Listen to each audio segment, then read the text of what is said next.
Hopefully you're doing all right. That was the final select screen from Super Mario Sunshine as done by Humu, I believe they pronounce it. Qumu. They do a lot of covers, remixes, that are nice and cool. Yeah, as you can see from the screen, Ligma's trending. What's Ligma,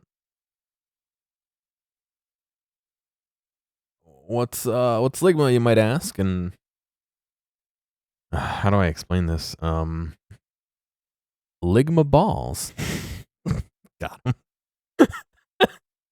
Oh no.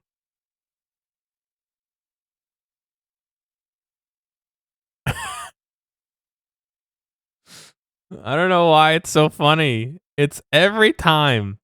Every time. It's hilarious. What's going on, Snoodle? It doesn't stop being hilarious. That's the best part.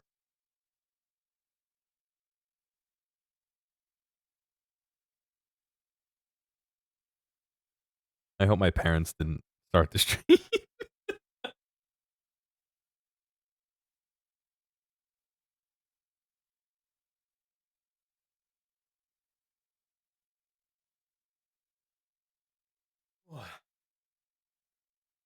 Just wait until I have to explain what Sigma is.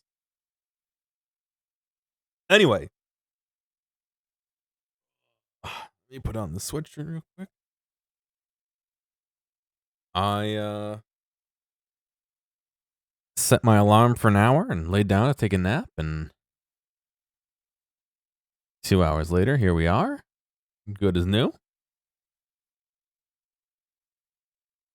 I was looking into getting new foam for my microphone. You know, a piece of foam probably costs $2 to make. And it costs $50.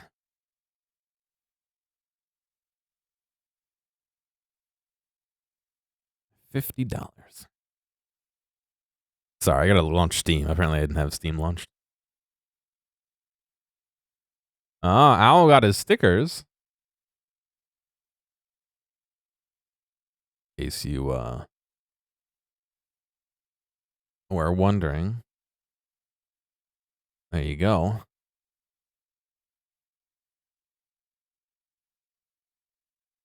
I don't know why my camera's not working. Hope you enjoy. How much does a flat sheet of foam with some tape cost? Yeah, right. Just like make it a little janky. 11 here. Let me restart my camera.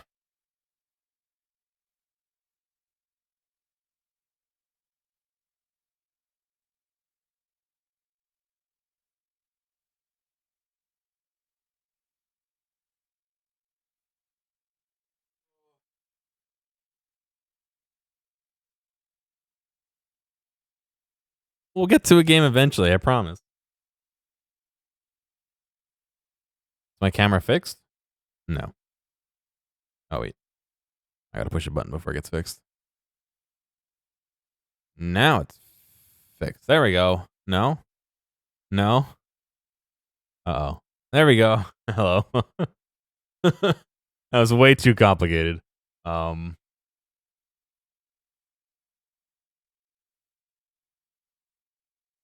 launch Encased here.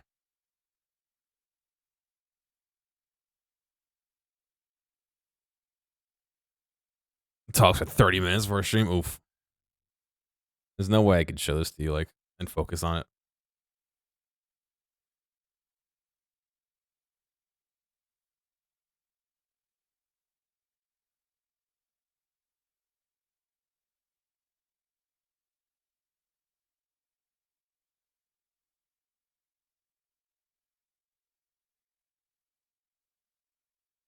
Yeah, it's trying to cut it out, but you can see how it's getting kind of chunky.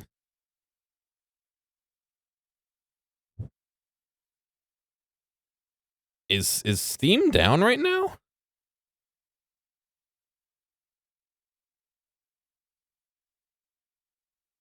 Steam is unable to sync your files for Encased with the Steam cloud.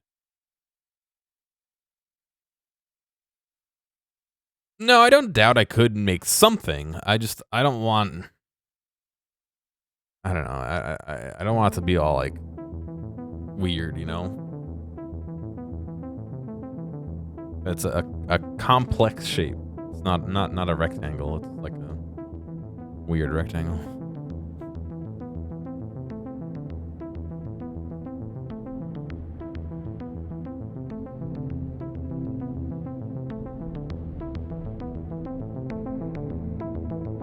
To the back, at both sides are starting to peel up. Like I said, it's my facial hair is like tearing it apart. And it's 9 years old, 8 years old.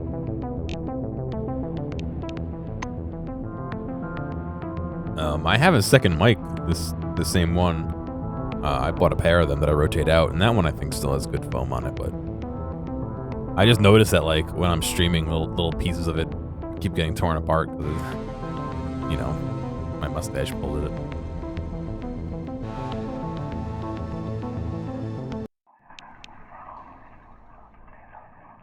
All right, so we were heading downstairs.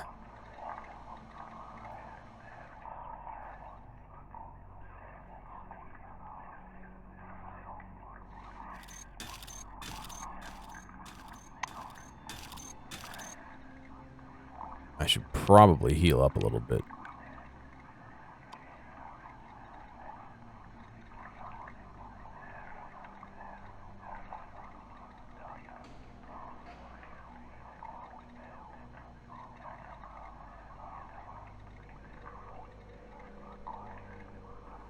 A hard-boiled chicken egg. Despite the hens of the don't being genetically modified, they produce unremarkable eggs.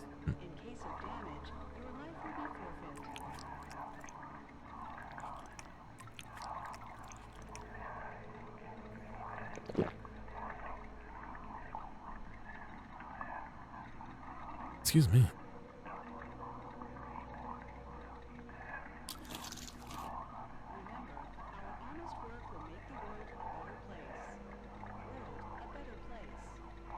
I don't like all this food is gonna give me nausea.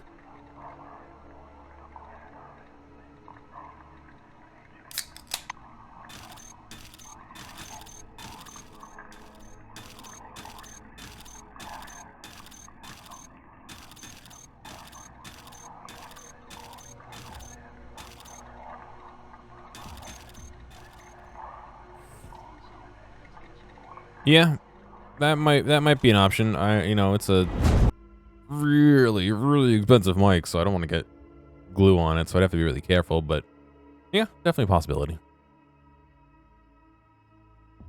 I'd have to figure out what density foam this is and all that too, because I don't want to use a different density, blah blah blah, but yeah, that's definitely a possibility.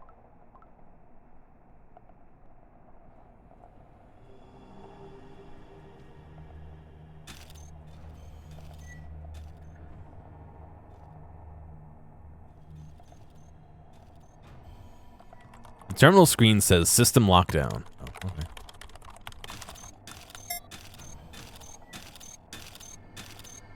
The elevator is clumsily blocked. It looks like someone hastily is trying to protect national employees from whatever's inside that cave.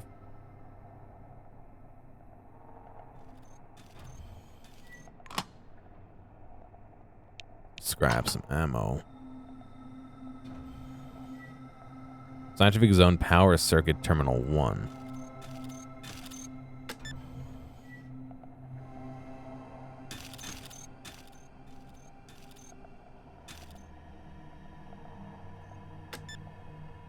I don't know what turn them on is going to do.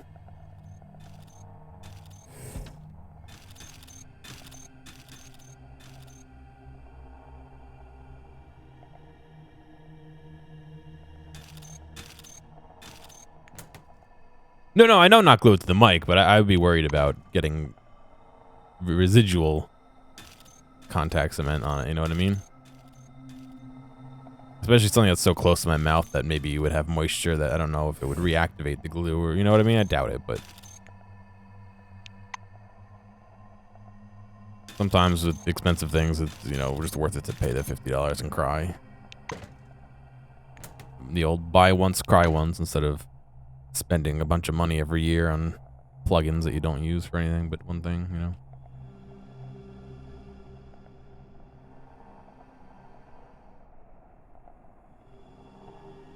Louise Decker Schultz. Her eyes are wide open, but the distinct white rings glow around the irises dotted bright orange. Louise's face seems content, almost happy. The sound freezes in the air. Can you see it too? Ronald Steele. Glad to meet you. Ronald is trying to seem calm, but almost succeeds. Only his eyes betray his exhaustion. Yeah, do you need help? Ask him if he's gonna help you find the relic. The scientist nods at Louise. Would you like me to drag her all around the excavation area? Here's what we'll do. Once you locate the relic, just take a quick look at it and call me right away. And where do I search for it? 54 cents a month. Yeah. Yeah, it's just one of those things, you know, I don't want to spend. Plus, like I said, I have a second one, so I have a second piece of foam. Ideally, I would want to keep one each in case I had somebody, you know, to use the second one at the same time as me, but, you know. Steele looks at his handheld display. The wave pattern has evened out, meaning there are almost no natural obstacles between us and the radiation source. Go ahead and search for it. We're close. Is there anything I should know about the relic? The white hesitates before replying. Nothing, save for this strange report I saw in the computer room. It was compiled by a physiologist from Nashville, who observed the halo eye symptoms himself. Ronald chewed on his lips. He's looking at you. The report's author states that they found something alive in this cave. The relic communicated with him and kept talking until the medic completely lost his marbles. A shadow of doubt is appearing in Steele's skeptical and crooked smile. Don't take these hallucinations at face value. It's just something for you to keep in mind. Find out how Louise is doing. Ronald moves his flashlight over the silver's face. Louise's unfocused gaze listlessly tries to follow the yellow light. Steele turns off his flashlight. I'm no doctor, but I think she's getting worse. It was nice chatting. Golden salt and tiny needles.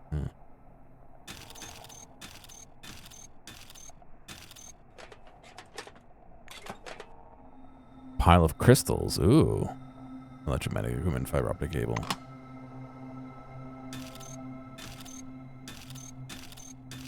Let's see what happens if I turn on the third one. Anything?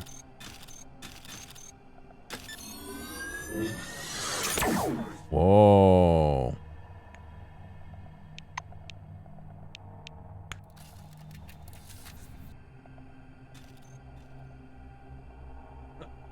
What's going on, Toxic? Oh no. I snoozed my alarm instead of missing it.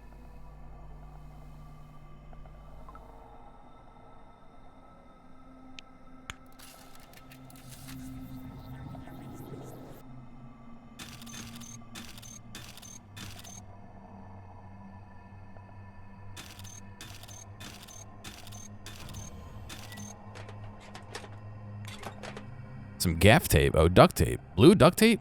I don't know why I was thinking blue gaff tape, but I meant painter's tape.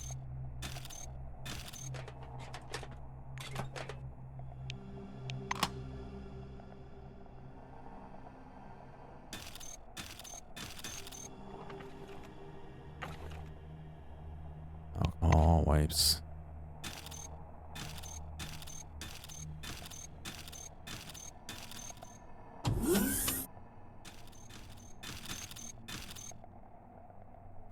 The boxes are locked.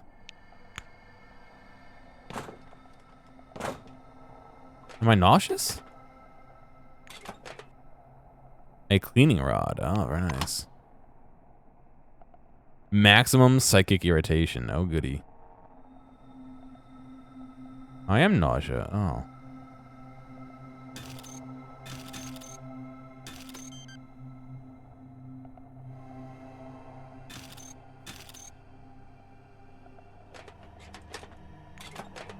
Another shovel.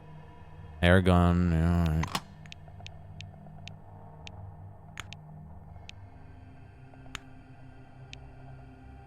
I don't want a lockpick. There we go. No, we're not radioactive. That's psychic irradiation.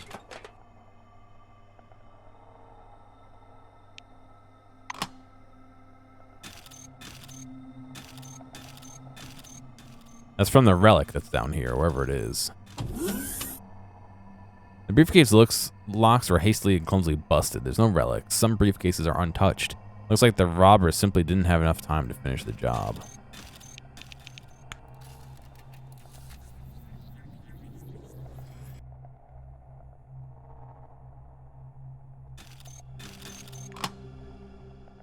Another psycho glove.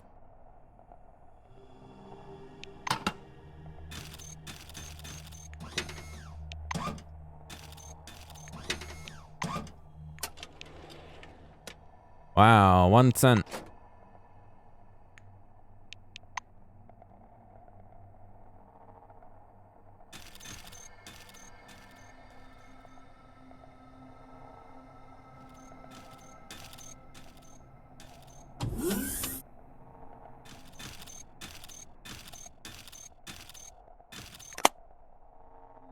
What is this? Arid 3.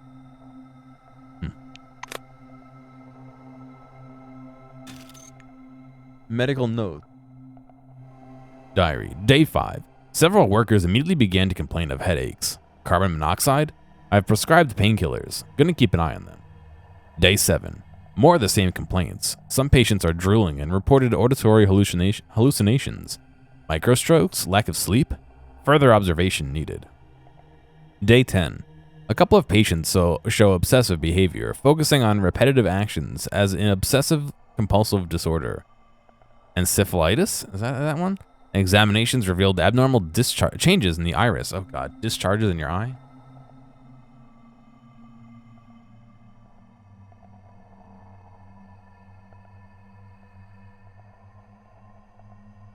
Day 15. Patients are now becoming more aggressive. One even attacked my nurse. Now all patients have been isolated, and antipsychotics, clozapine, prescribed to the most violent ones. Management finally decided to shorten the work shifts. Day 21. Patients are gradually calming down, but remain disconnected from reality. Speech is incoherent. Their condition resembles catatonia symptoms. Are now appearing in front of people not directly exposed to the excavation site. I intend to demand a quarantine for my management. So I had a weird one today. I'm not going to go into too many specifics because, I don't know. You know, obviously there's some issue, but what's he doing there? I had a kid come in, and he was trying to tell me something. I couldn't understand him. He was talking very disjointed, like he'd be like, and then I need the dog. You know, he's like talking like that, and I was like, all right, well, why don't you write down what you're trying to say? Because I couldn't understand him, and I didn't want to just like dismiss him, you know. So he wrote down that he was looking for. Warning. Lighting disabled in excavation zone. Remaining in the area is hazardous. Please reboot 3 power circuits and restore power supply. Did I not reboot 3? Scan your armor?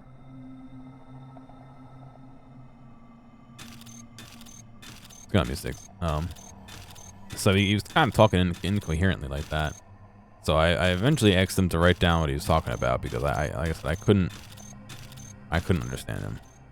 And so he wrote down that. Attention. Power circuit already on. No reboot required. Where could the third one be?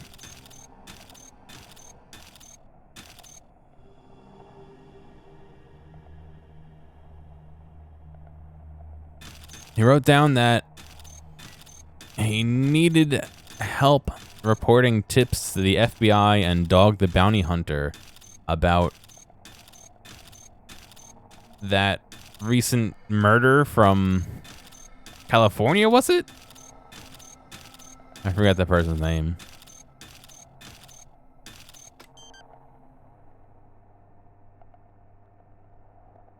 And I was like, all right, dude. Well, I mean, if you have a tip and you feel it's necessary, give him a call, but I really can't help you with that. And he was like, all right. So he pulls out his phone and he has them all on speed dial. He showed me his Dog the Bounty Hunter and the FBI on speed dial, apparently.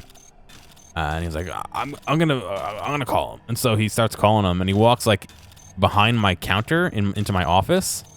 I was like, oh, no, you can't come back here. You know, why don't you go in the hall and we'll give him a call or whatever. And so he's like, all right. So he goes out in the hall and I guess tries to call the FBI. It was a weird one. It was really weird.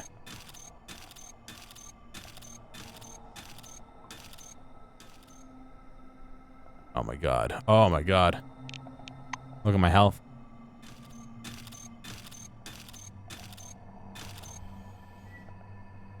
No, he wasn't recording on TikTok, and he definitely wasn't memeing. Like, I don't know. I feel like I would know if he was. You know what I mean? It's definitely not the first time I've seen him around either. Where could this last power source be?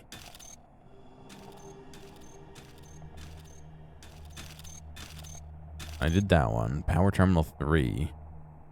I should probably heal as well.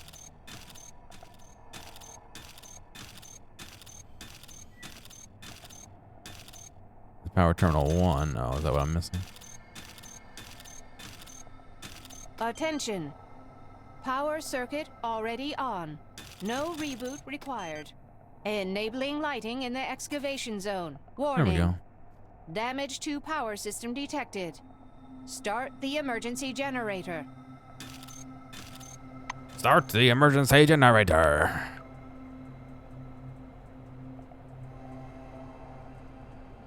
How can I heal?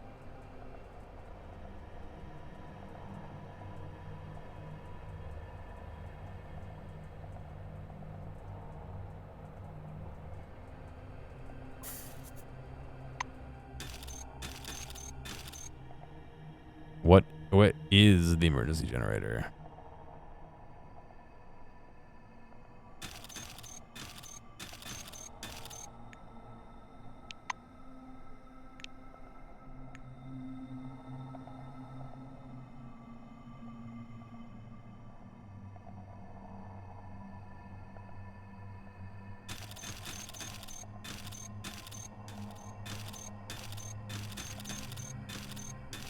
I'm wondering if it's supposed to be like supposed to be bad, you know what I mean?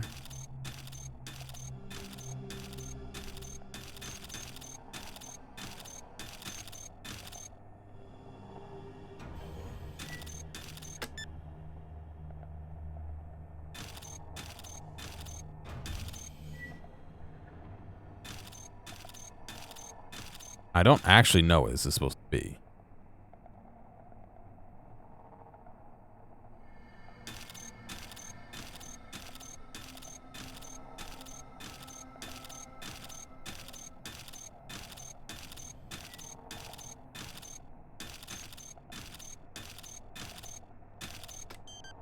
Warning. Damage to power system detected. Start the emergency generator. I mean, it's obviously just a human reading it, but... Attention. Power circuit already on. No reboot required.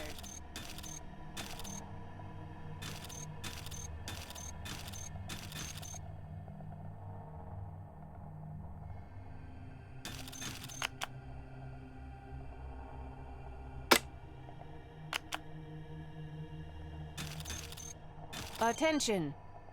Power circuit already on. No reboot required. I don't know where the generator is to reboot it.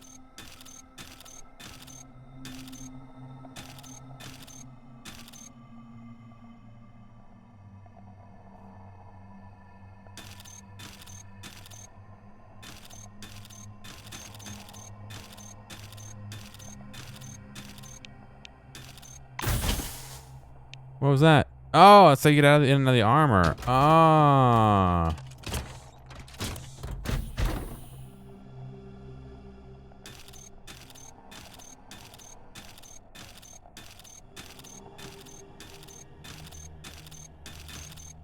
Salutations.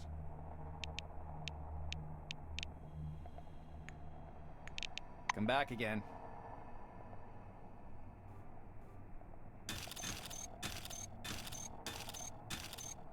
I genuinely don't know where to start this.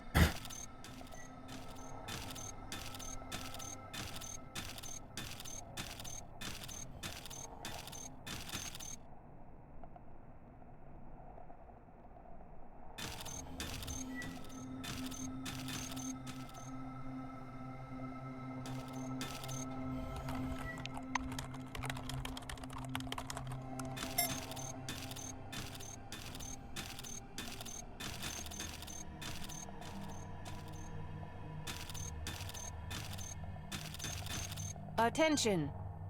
Power circuit already on. No reboot required.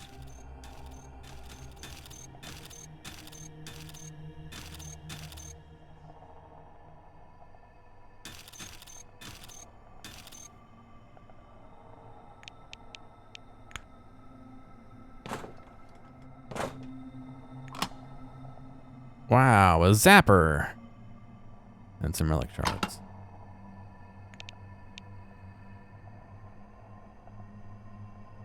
Oh, I can dismantle the broken terminal. Huh.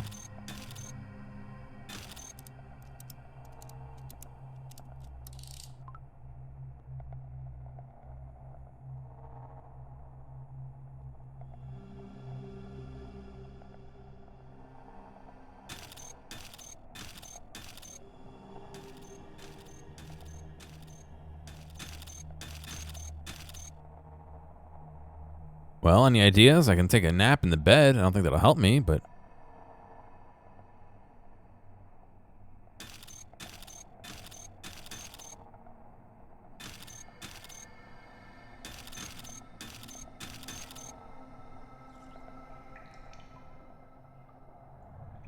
Is that the generator? What's going on, Rob?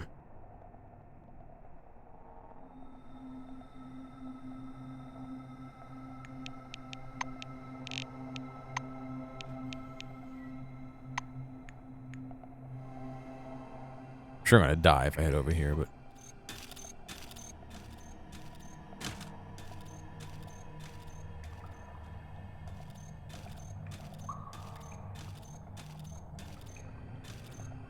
It is a generator. Or a generator.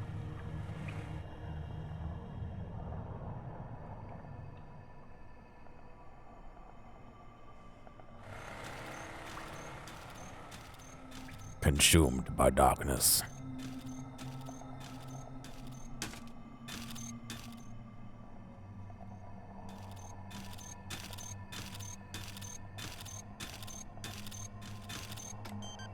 Lighting enabled. Have a nice day, employee. Thank you.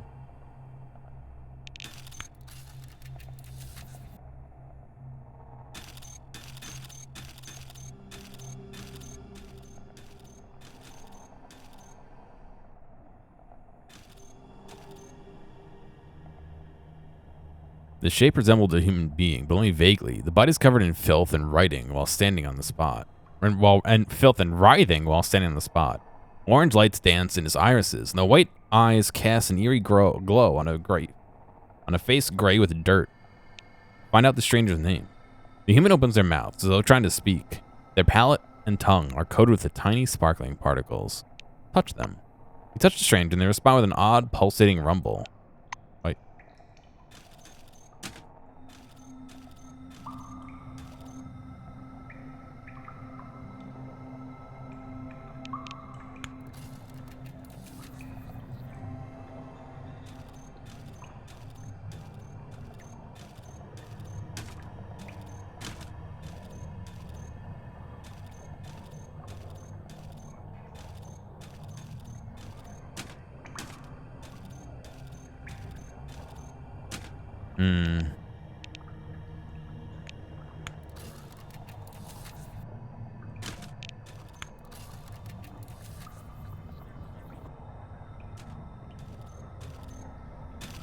This amber orange ball. hovering above the scientific equipment connected to it, seems to be the reason for what happened in Nashville. You can feel the waves of anomalous radiation emanating from it with your whole body. A pleasant tingling rolls through your skin, and each wave fills your head for a mere moment with strange, rapidly fading images. Without taking your eyes off the sphere, you move closer. Scan the relic. You aim your scanner at the artifact's glowing surface, but the device will not function. Only a sine curve is quivering spasmodically on the monochrome screen. You suddenly begin to feel numb. The prickling in your hands and the anomalous radiation pressing against your head grow weaker, but a frightening sensation rises in their stead. An unknown force detaches you from your body and takes you up into the cool, ringing silence. The maelstrom hanging above Nashville embraces you. All of your consciousness unfolds like a giant canvas, hurling you into a dark auditorium. You see the maelstrom swirling over Nashville. Pulling you from the crumbling walls of the base, it lifts your mind above the world. It covers the lands of the dome like a gigantic spot, in the swirling shadow of which the lights of human consciousness flicker. Some of them fade away, barely in contact with the maelstrom. Others grow dimmer and blink painfully. Some glow with a strange, cold light. Yeah, what did I game over? I guess we'll Gaining find out. strength, the maelstrom, rushing westward, comes crashing down onto the southern lands of the dome, leaving behind hundreds of fluttering and slowly fading lights. After sweeping out Concord and Spire Station, the maelstrom finally calms down. It hangs in the very center of the dome, like a majestic, lazily swirling vortex, and your mind rushes about within it like a shining spark.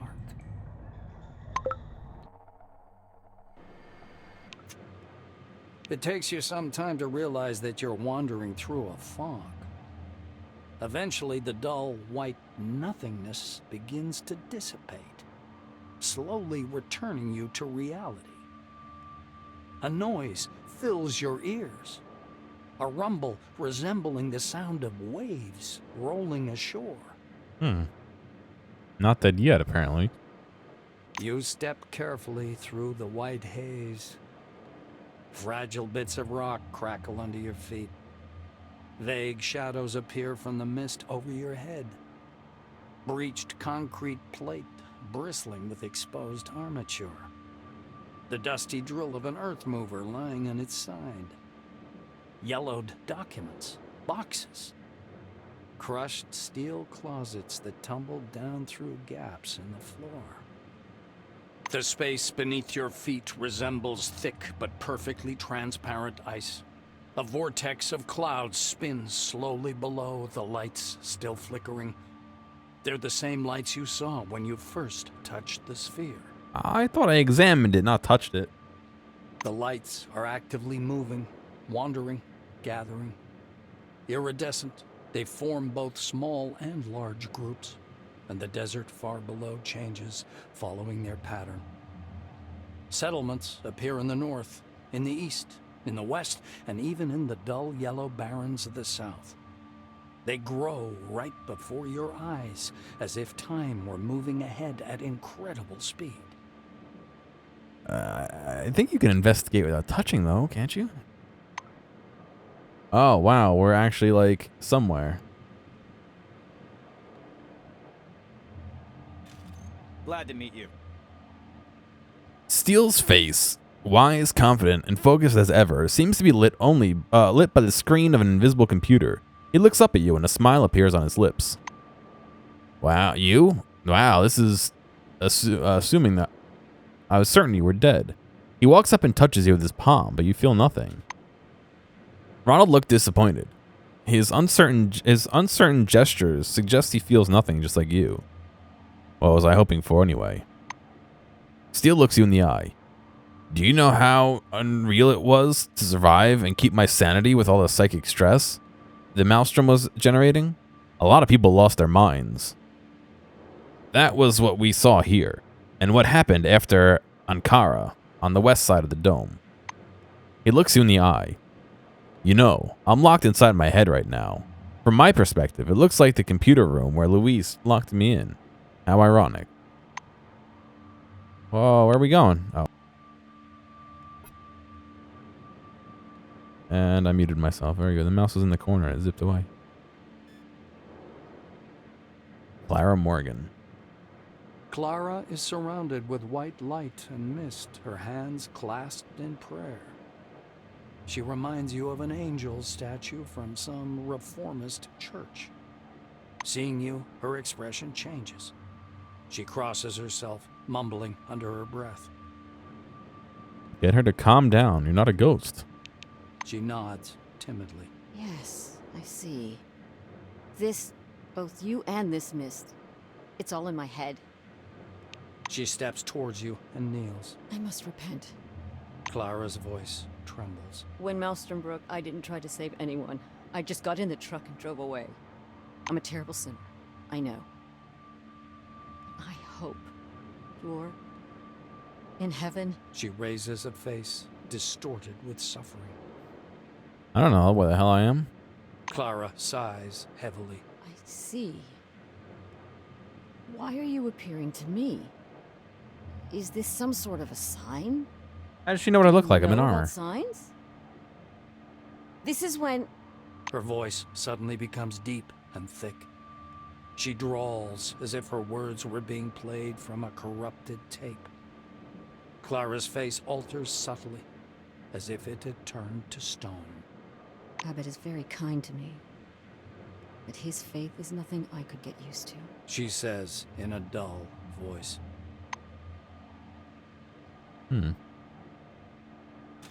Tim Ginsburg. Hello there. The orange raises his hand as if aiming an invisible gun at you. Why was she narrated and no one else has been? She can die before we get to this point, so... Holy shit. He looks at his empty hand with a puzzled expression. Ginsburg looks up and examines your face with a suspicious squint. Do I know you? Yes, I do. Shit. Oh, I should have quit with this crap. Those glasses will fry up your brains right quick. He points at his head with an awkward laugh. Where are we now? Tim grins. How should I know where you are? In hell? Together with that bitch Decker and that meticulous bastard, what's his name? Steelman? Yeah, Steel. He throws his hands in the air, and fountains of mist follow them. I told you there was an exit. I made it. I found a car. And don't you dare rip on me. I did nothing wrong. I didn't have to die with you there. His face abruptly goes blank, and his voice sounds dead and dull. Not everyone can escape from Nashville. That means something, doesn't it? He says, gazing at your face with glassy eyes. And Aaron Melville. There's no doubt. The funny, scruffy old man standing before you is Aaron Melville, the old man from the gas station. He also recognizes you. A smile wrinkles his already wrinkled Why does he keep face. calling me sweetheart? It's you. Long time no see, sweetheart. Is this like an error, like the male and female voice lines got swapped, or is he hot for me? I don't get it. Melville examines you closely. Safe and sound, I see. How'd you pull that off? No one survived where you were heading. The only worst place is the patronizing me. center of the dome, where the spire... Well, you know. The old man points vaguely upwards with his crooked finger. You're aware, aren't you? The spire is fallen. Now the road's closed. As if folks would want to come here anyway. And here we stay like crabs in a barrel. Crabs in a barrel. That's a new one. He thumps his timber leg on the ground, driving the mist away. Don't think that I'm complaining. My business is on a roll. They come and they go. Why is there a picture of somebody that flies past right here every couple seconds? The bottom left here. Right here.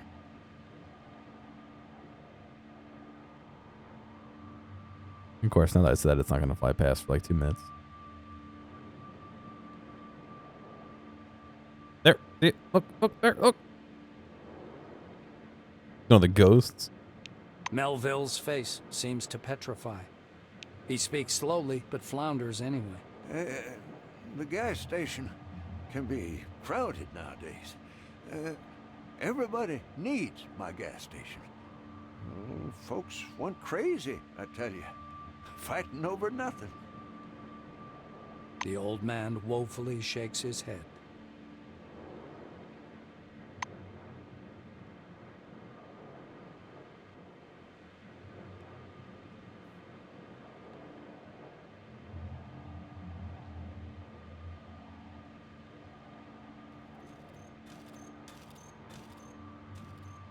A dazzling supernova-like flash sweeps across your view.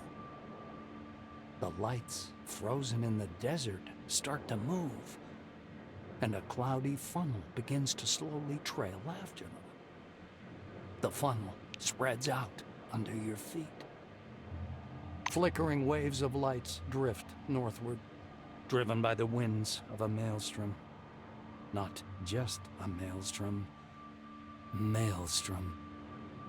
Its shadow covers the west and south of the dome, as if it was extinguishing the lights scattered across the desert.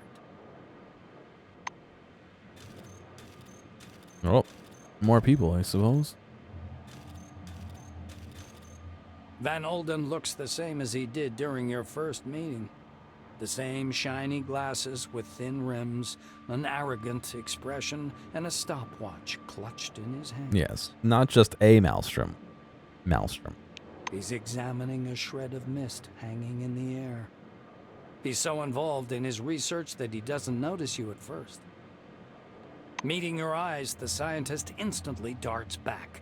Then he comes up to you and begins to palpate your face, hands, and clothes. Stop touching me. His fingers seem to sink in your face. Sebastian Van Olden screws up his lips scornfully. Yes, of course. A thought form, like the pink mist, I suppose, or any other similar anomaly, as was to be expected. Tell him Concord's electrical anomalies aren't a threat the new employees should be prepared for. Ask him if he still uses a stopwatch. Ask him about the thought form in the pink mist. For a split second, the scornful grimace leaves the scientist's face. I actually agree with you. The megala anomaly of Nashville turned out to be much more dangerous, and the consequences of its appearance disastrous. Isn't that the name of that song from Undertale? Megala anomaly. On the other hand, everything that happened gives us the most plentiful research material. If Russo didn't hamper me, we would have learned Maelstrom's nature a long time ago. He runs his hand over the mist curling around. The scientist loses all interest in you, steps aside, and continues to study the mist.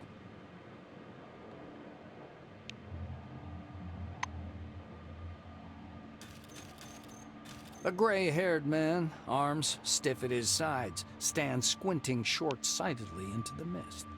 Kingsley is much shorter in person, and older. He notices you. I never thought we'd meet again. I must thank you. Thanks to your report, I was able to start the evacuation in time. Martin comes closer. You notice small changes in his uniform. Some of the insignia have been replaced by larger patches resembling military chevrons. Kingsley nods as if anticipating your question. Yes, the uniform is new, but the man is the same. Head of Magellan Base. I intended to resign after the incident, but Nakamura decided otherwise. I couldn't argue with her. He surveys the thick mist around you. One thing's certain. You're standing here. That means you're alive. Yes, I know what this is, partly. He looks you in the eye and says, Scientists on the emulator project have been telling us a lot about it. Not everything, of course. Even they don't know what it is. Ethereal. You feel weakness, lightness, and the world around you seems completely unrealistic. You cannot strike, touch anything or anyone. Your body seems almost weightless. Powerless, incapable of fighting. Oh god, they just nerfed me. You smell quartz and sand tempered in the sun. But as you try to penetrate the dispersing mist, you can't see any desert. The world around you is full of pictures. They're floating around like visions in some crystal ball. A hall covered with carpets. A golden Cronus logo on the wall among wine-red banners. A power plant. A city filled with lights. Mercenaries, soldiers, armored vehicles moving through the cool wasteland in the night. The spire of a temple spire, its searchlight shining into the night sky. White corridors of research complexes.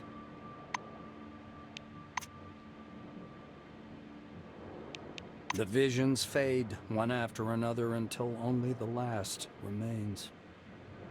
The black silhouette of a strange building towering up from the lighter sand.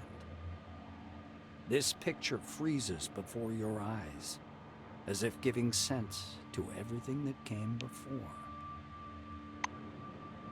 Holy cow. You hear heels clicking.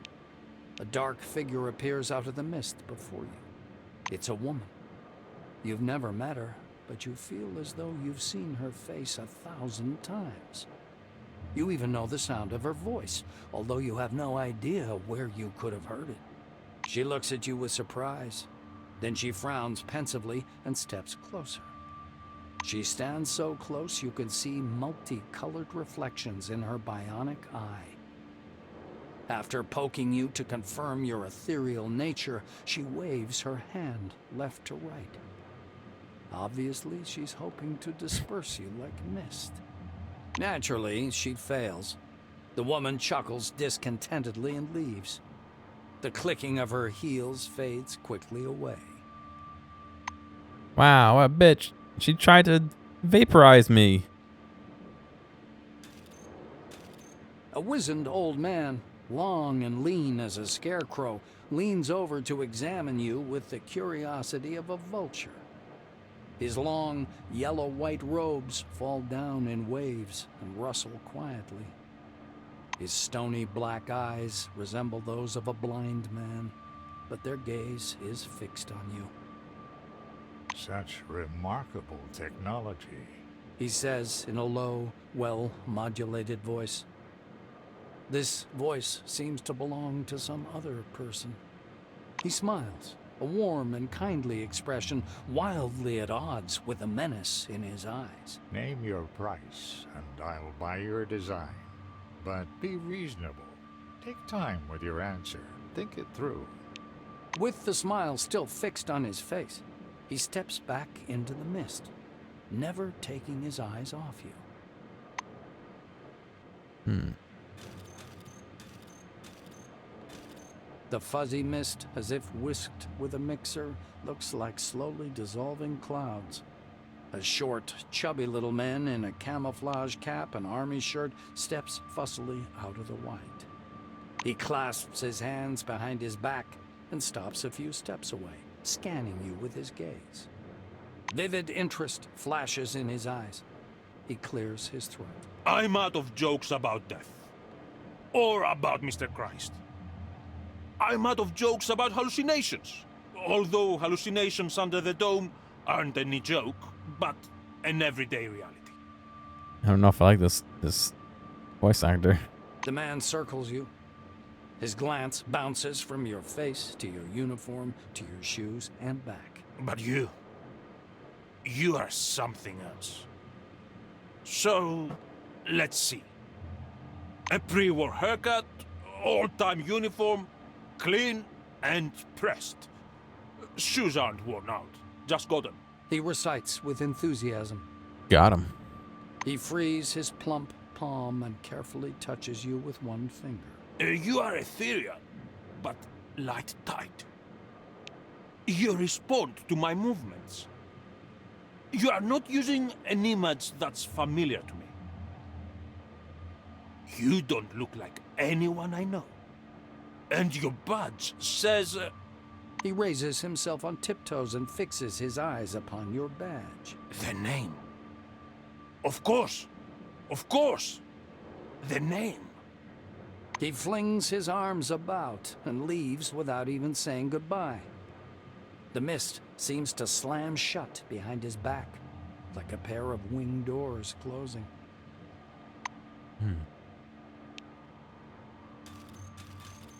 The fluctuant white slowly settles. The flatulent A white. man and a woman stand before you. The woman rolls her eyes discontentedly. Are you serious? Tuesday, I tell you. Wednesday, I tell you. Thursday. How come I always repeat the same thing? I can't sleep without my pills. You're the man. You're responsible for me. The nightstand. The top drawer. There they are. Oh, my pills. Just say pills before we go to sleep. Is that so difficult, Johan? She pushes him lightly on the shoulder. Johan, why you forget my pills? The man nods automatically, lost in thought. The woman clasps her hands in front of her chest. She's boiling with frustration. I can't depend on you, can I?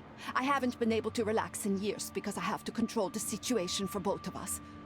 Johan! Hello! My pills! P-I-L-L-S! Her shouts break through the man's pondering. He comes to his senses and stares at you in surprise. Then he turns to face his companion. Olivia, don't shout. Make a habit of putting your pills on your pillow. Anyway, this isn't about the pills. Olivia falters and points her finger at you. And what is this? Or who is this? Mind telling me, without the never-ending riddles, Johan? Just tell me. Johan gives you an appraising look. Is it Maelstrom? Hobbit's trying out a new device? I don't know, darling. Now, be so kind to take these goddamn pills since you remembered. And if you must yell, do it quietly. I have a migraine. A quiet yell. The woman flings her arms up fiercely and walks away into the mist. Johan lets her go ahead, then follows.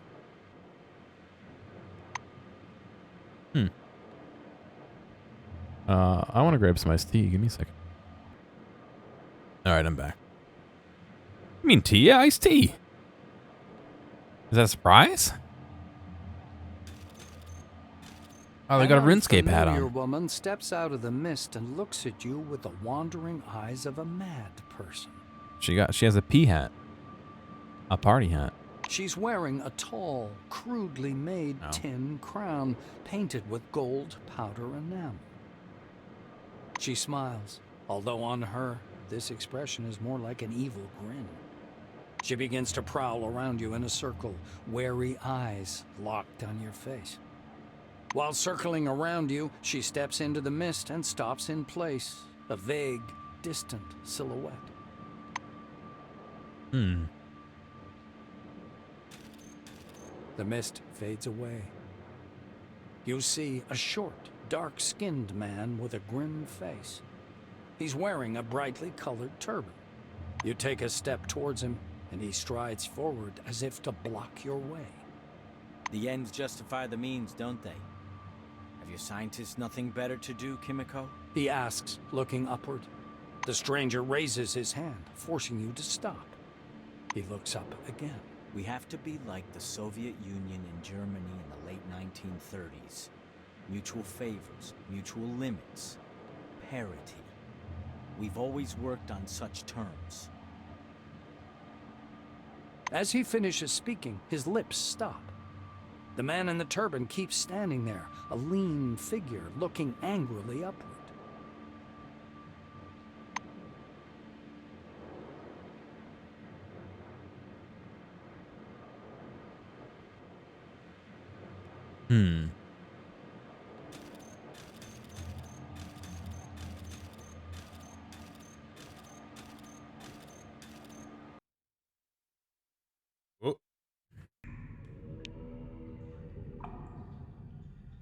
they say Nashville was built as a launch pad for Maelstrom, and this idea is quite popular today. With all responsibility, I must state, this is nonsense. It's a typical bunker of an equally typical design. All changes were dictated by ergonomics and logistics. All these suggestions about it being part of some experiment, excuse me, but this is sheer paranoia. No, Cronus did not know anything about Maelstrom, and speculation with facts is absolutely inappropriate. From a radio statement by Ronald Bream, Secretary of Cronus, December 1976. Oh. Well, it seems to have blown up, and I'm safe. Look at that. And we have no more status effects.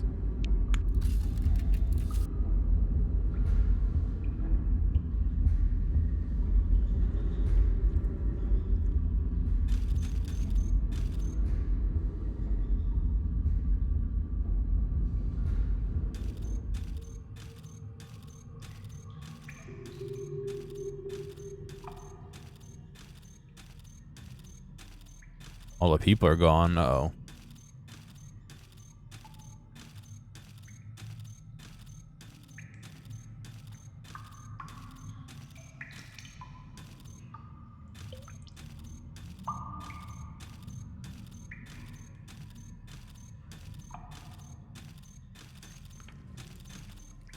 Oh, it's all caved in now? Oh, no.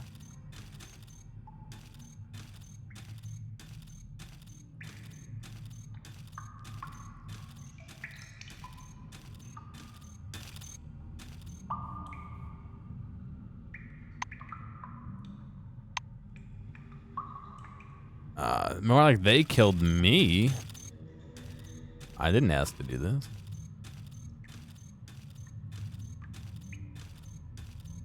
They should have sent in the bomb diffuser robot.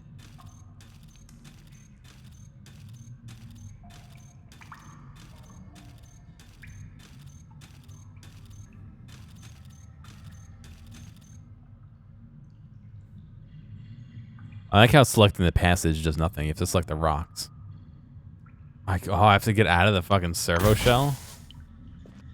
Alright, goodbye, servo shell.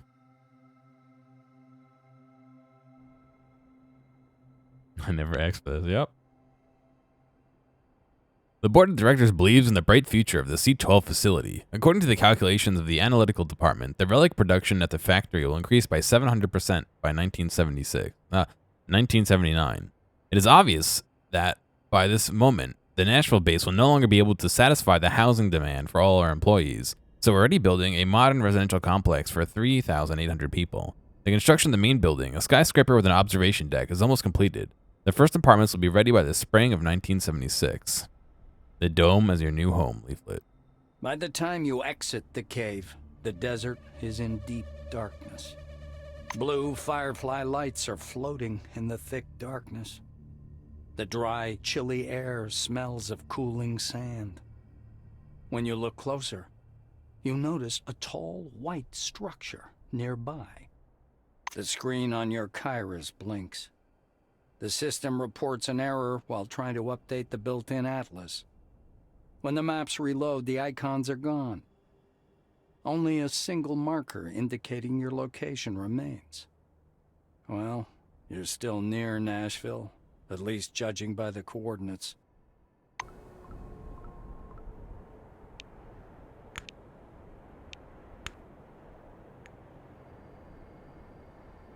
Narrow passage into the cave hidden behind the thorny bush and stop showing. You can't crawl back. Of course you can't crawl back.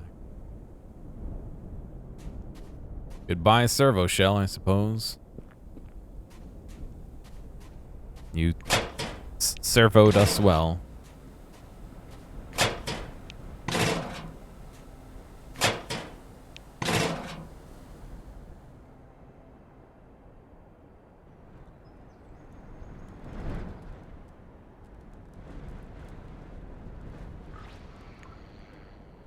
Letter on Project Emulator Stationery. Prohibited. Employee currently deployed. You lean closer to the radio embedded in the car's console. The emergency message is now coming through louder, but not any clearer. However, you could try and adjust the frequency. Rotate the tuning knob. You rotate the controller. The emergency message is now coming through loud and clear. The radio chitters. Attention! This is not a drill. In the area affected by the Maelstrom megalo anomaly, scenario 6C is currently taking place. Remaining in the yellow sector is prohibited. Employees currently deployed to the danger zone must leave the area immediately, following standard evacuation protocol. The announcer's voice is briefly replaced by static, then resumes. All new committee citizens are encouraged to seek asylum. The city is far enough from the yellow sector to be considered safe under current conditions. A distant wailing of emergency sirens can be heard through the speakers. The announcer keeps talking. Don't panic. Our scientists and security specialists are closely monitoring the Maelstrom phenomenon. Any registered movement out of psi fronts will be closely monitored. We urge you not to spread false rumors about victims among the population. Maintain confidence in our new committee authorities. The problem will soon be solved. Well, the problem will be solved as soon as is feasible. Attention. This is not a drill. The message begins again. Hit the dash. The speakers fall silent for a moment, then begin to crackle and skir with double force. The text of the announcement is still barely audible in parts. Oh, I broke it.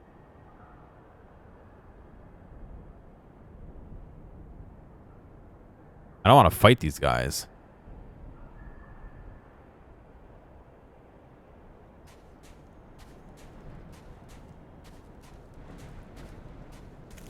Although I lost my can't fight debuff, so that's good.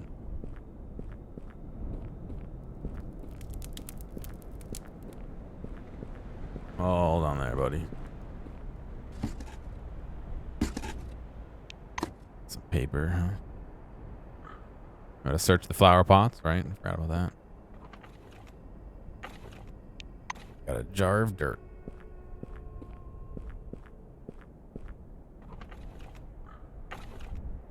And 5 cents.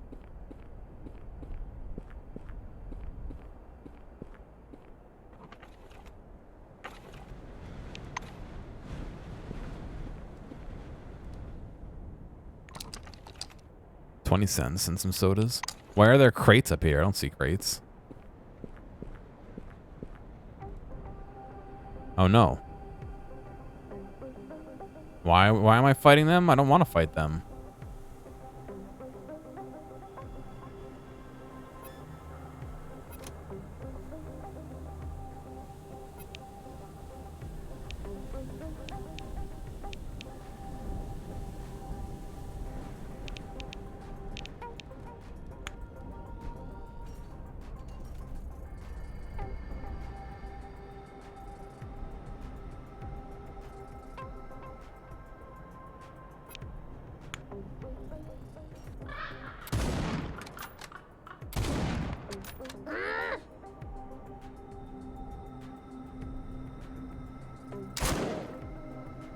Oh, I got scared. Look, a little ghost. What's going on, Fist? This is called Encased. A little turn-based game here.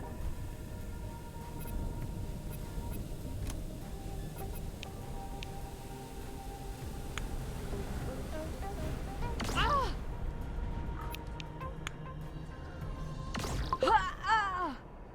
level up.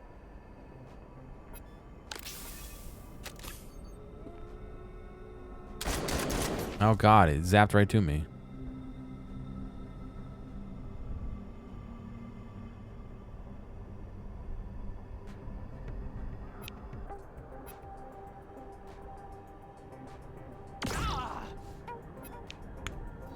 There's outsider radiation everywhere.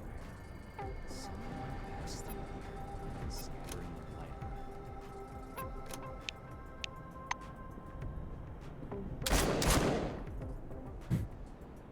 What kind of move was that? Frozen to the ground. Good.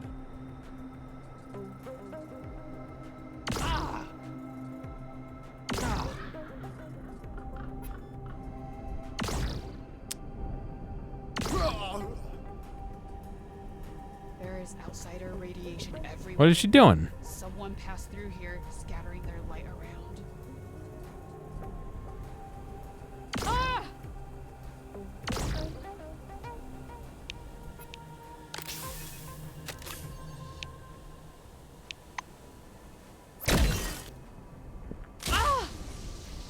She blinded herself. Very good.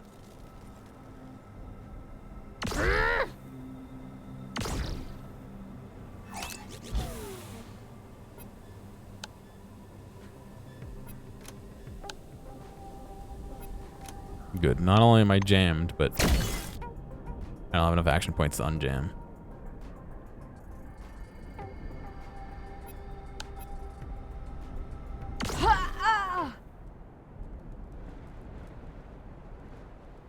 Yeah, the point blank missing stuff is BS. I hate it.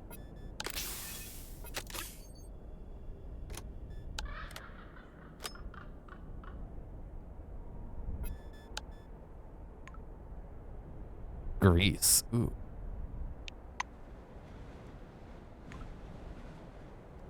Cops with guns. Magazine.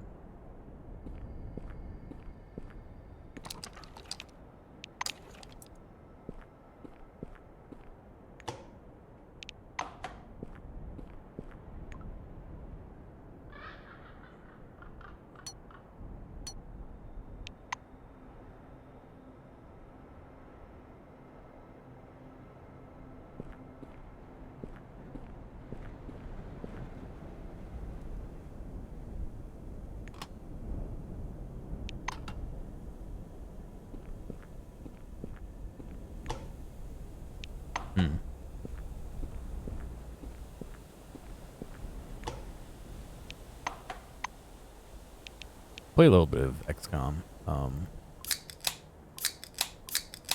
Not huge on the... What do you call it? Like how... Not that people are expendable, but... Like people die. I don't like that. Get out of here.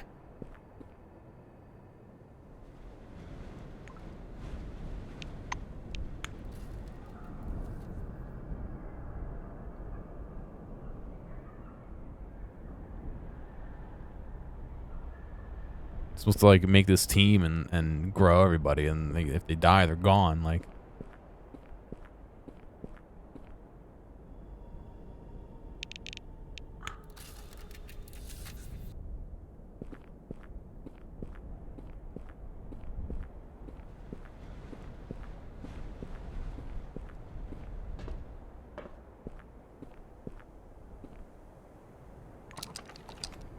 and the countdown timer, yeah.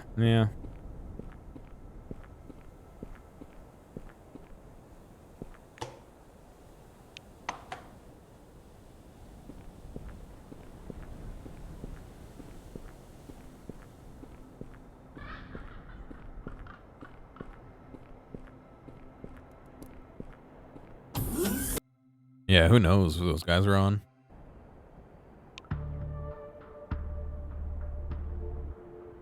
Nashville's observation deck is no less interesting. Besides the equipment housed here, ventilation ducts, weather sensors, radio communications array, the deck is something of a promotional project. Here, at the height of 96 meters, binoculars have been installed, allowing one to view almost every part of the dome in clear detail. One might rightfully claim the East Point observation deck is much more comfortable, but only here can you feel on top. Everett Dobson. So you're under the dome, 29th of January, 1974.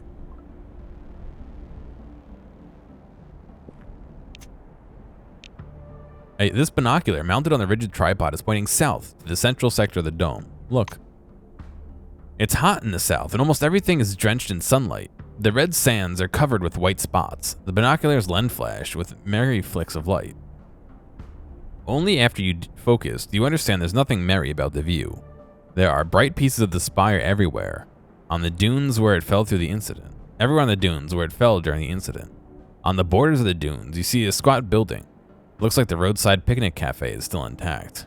Almost directly behind it rises the dark funnel-shaped silhouette of Maelstrom. Though you can faintly see it. Though you through it, you can faintly see the ruins of Concord Station. Locate the cafe. Amazingly, the roadside picnic seems to have prospered since the incident. You see new buildings cleared, and a cleared road, movement and lights in the windows. The place is at the very edge of Maelstrom's zone of influence. But neither the residents nor the guests seem concerned. Examine the ruins of the spire. When Maelstrom got unleashed, the spire broke down. The Cyclopean structure collapsed, partly sliding down the dome to its foot, partly falling inward. Large pieces of the structure litter the sand dunes for miles around. Look more closely at Concord. The dark, ominous mass of Maelstrom cloaks the field of view in this direction, but you can occasionally see the structures through the rare gaps. That's all that's left of Concord Station, partially demolished by the same Maelstrom, partially destroyed by the fallen debris of the spire. Point the lens at Maelstrom. You refocus the binocular to capture the Maelstrom in the frame. The sight is overwhelming. Slowly, even lazily, it spins. Chains of greenish light periodically flash across the surface. What can man do against such power?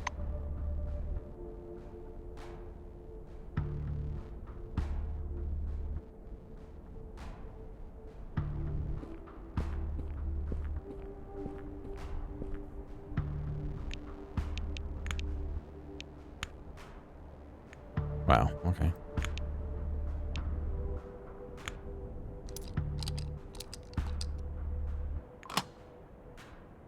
Ooh, a second gun. It is exactly the same. Okay, well, thank you. I don't think I can wield both. I mean, I guess I could, but I can't use them both at the same time. You stop near the binocular. The half-erased inscription in the orange case reads, Western Sector. Look in. The only highway leads west. The hot air rises from the white, shimmering salt marshes, distorting the image. The light stripes, barely visible against the background of white sand, precisely delineate the contours of an object, something too rectangular to be part of the landscape. Meet my daughters, princess and princess, yeah. The C-12 Nashville object has to be somewhere there, or rather what's left of it. Look at the salt marshes. Snow is not uncommon into the desert. Polar latitudes and high plateaus have no shortage of frozen water, but the sparkling white spots you see in the west are not snow. Salt marshes cover a significant portion of the sector, instantly disappearing behind the barely visible border, shining in the air above. Perhaps there was once an inland salt lake there. Maybe the result of some large-scale forefathers experiment? It's unknown. Zoom in on the mysterious stripe. At first, it seems like you're looking at a reflection of the salt marsh hanging in the hot air, but the object seems too accurate to be a mirage, too massive and cut out. It's difficult to say what it is. Objects in the west of the dome haven't been thoroughly studied, and plans to explore them have been postponed to the far future. Will people ever get there?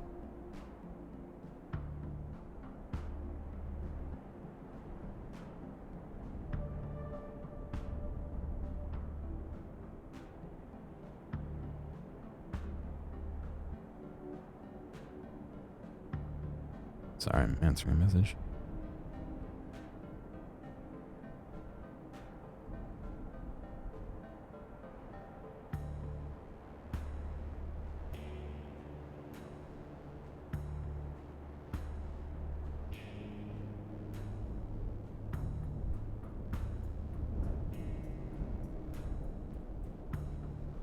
Locate the Nashville base.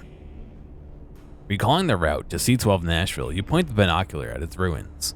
You can't see much from this vantage, but you're able to make out the neighborhood and even the parking lot. So we're not at Nashville anymore? Examine the parking lot. Fragments of concrete and rock cover the parking spaces. Turrets, security booths, disabled and abandoned trucks are all crumpled, torn to shreds, scattered on the asphalt, which is beginning to grow over. Look at the surrounding area. There are abandoned cars and minivans outside the parking and cargo area, along the road leading to Nashville base. Looks like curiosity brought a lot of people here after the incident, and destroyed them. Stop looking at Nashville. Move away. Right? Because I thought the base that we were in was under Nashville. And we were still, I thought, in the same area when we left.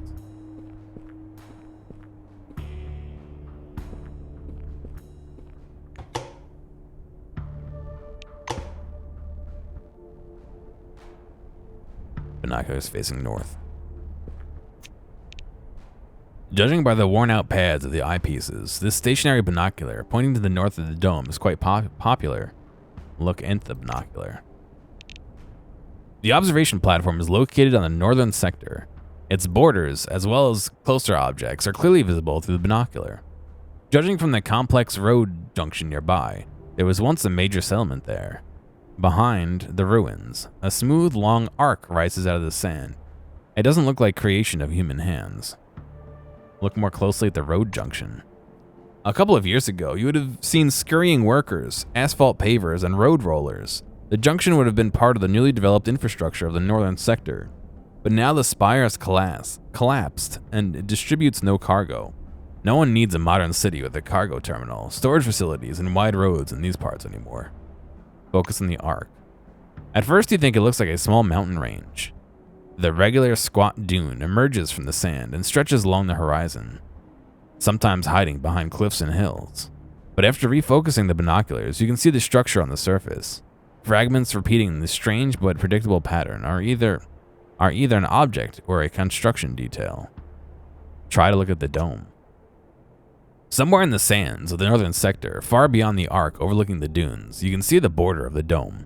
It's glimmering, barely visible behind the shimmering of the warm air, but you know for certain it's there, and it will never let you out.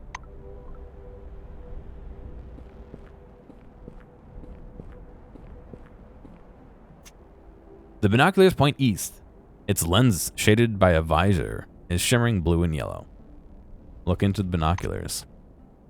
The east abounds in signs of civilization. You can see almost intact roads, rare trade caravans, and buildings piled into settlements.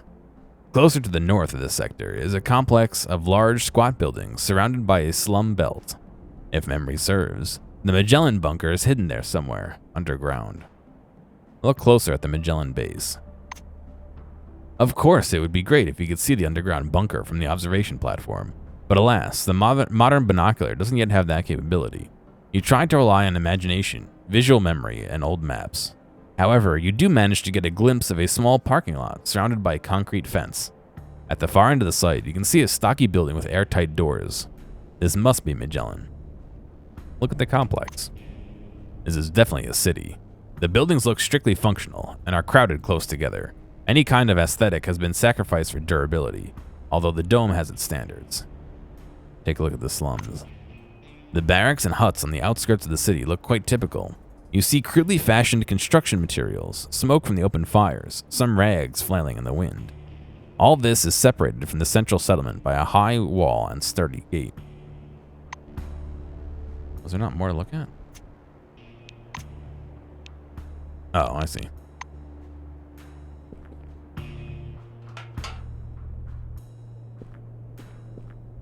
The elevator's out of order. Well, I'm glad they have this whole upper area for that.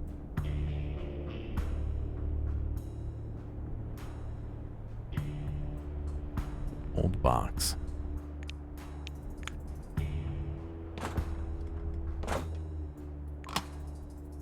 Oh, protective mask.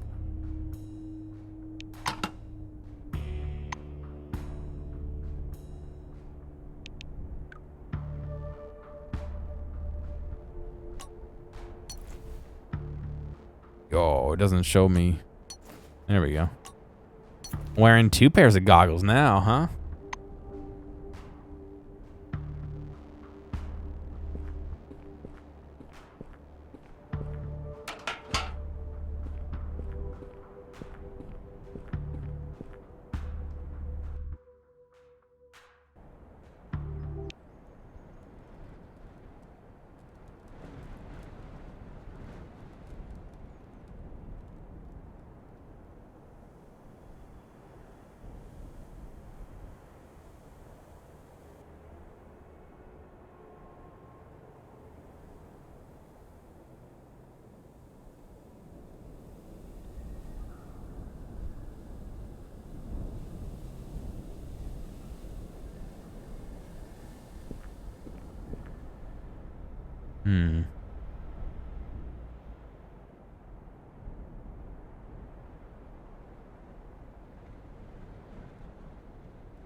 Let's see. Trash.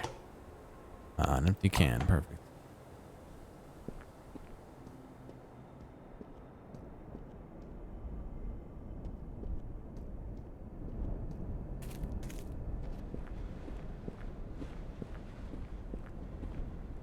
Not a whole ton left here, is there? I probably could have avoided fighting those people if I just hadn't gone near them, but... Rip.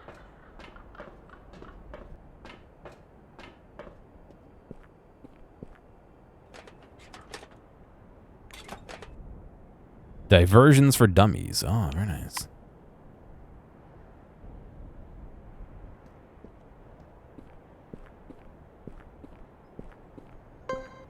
Oh. Strange briefcase. Oh, it's locked. No, hiding from the briefcase won't help.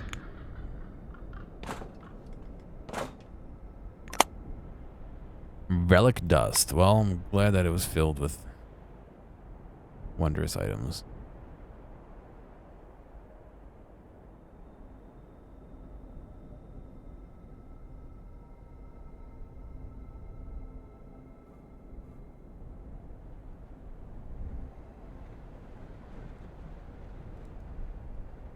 I don't know.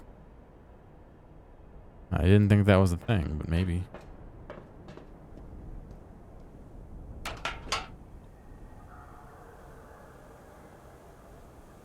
This car has crashed. Long black skid marks trail the spilled oil that delineates its path.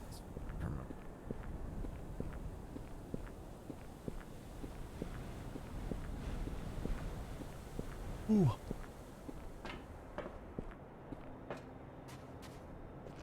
All right.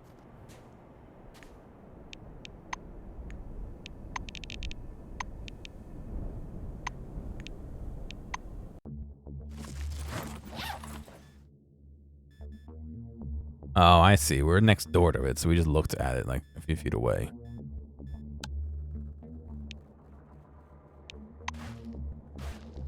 You wander through the desert and suddenly fall, fainting for a moment. What? A quiet hum, like that of a huge bell, fills your head. The space around you is again hidden behind waves of fog. But now it's different. This even white haze conceals everything unnecessary, highlighting the important. In the northeast, a flickering column of blue light can be seen beating straight up through the clouds, like the beam of a huge lighthouse directed into the sky. Without taking your eyes off the beam, you struggle to get up. Each step requires great effort and your head is splitting. These are not the effects of sunstroke, and what you're seeing is no mirage. This is something else. Something is happening inside your head. I wish you would tell me how good I was at these, 'cause I don't know what's my highest. I think strength is my highest. Even if it's worse than sunstroke, it won't stop you. Your body is capable of dealing with greater ills than that. You get to your feet with a jerk. It's time to keep going. The headache and hum soon pass. All that remains is a slowly dissipating fog and the blue glow fading away in the distance. You've seen this fading glow before, but from a different angle. The explosion that flashed through the clouds pushed apart by Maelstrom. This strange beam of light is what remains. It must mean something. Maybe there to the northeast is where your path now lies.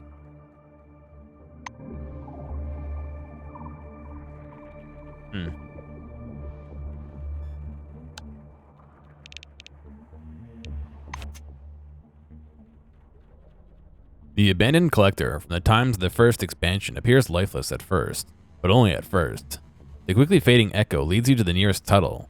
Looking aside, you can see several dim figures in the distance. Come up. Quietly try and sneak past by. Look through the binoculars. Hug the ground and wait. You raise the binoculars and bring the image into focus. Creatures only vaguely resembling humans are wandering chaotically about, staggering and limping with every step. It seems you've crossed paths with some necroids. necroids. Hug the ground and wait. While trying not to make unnecessary noise, you lie down amongst the thorn bushes. Only when you make sure the road ahead is perfectly safe, you leave your hiding spot. Continue on your way.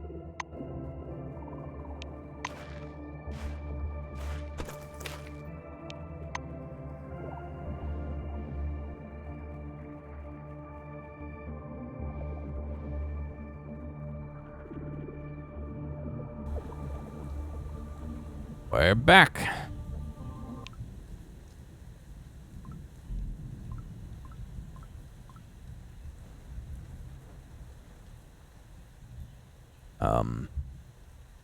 Oh, while I'm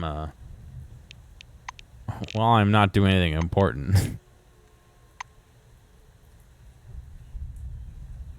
Just got back to past Act 1. Yeah, it seems like now I'm not bottled into doing what the intro wants me to do. I've been working on that pedal, that guitar pedal that I started on stream a couple weeks ago. I got it working, so I had one of the chips in wrong. It wasn't sounding quite how I wanted it to, so I replaced a whole bunch of the chips. It sounds a little bit better, but I have to tinker with it a bit more. I had a weird issue where there's a power LED, and the power LED is supposed to go to ground, and, you know, power and for the other one. And that pad doesn't go to ground. I can't figure out why. So I have it bridged to ground, and it works normally now.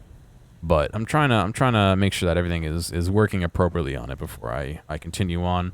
I was going to do it on stream, but since I've been tinkering with it so much, I decided not to. I did get the screen working, so the oscilloscope screen on it is working. And the push buttons that were part of it, I've been soldering and desoldering things to test stuff, and those are pretty fragile, so after soldering them once or twice, they melted a bit.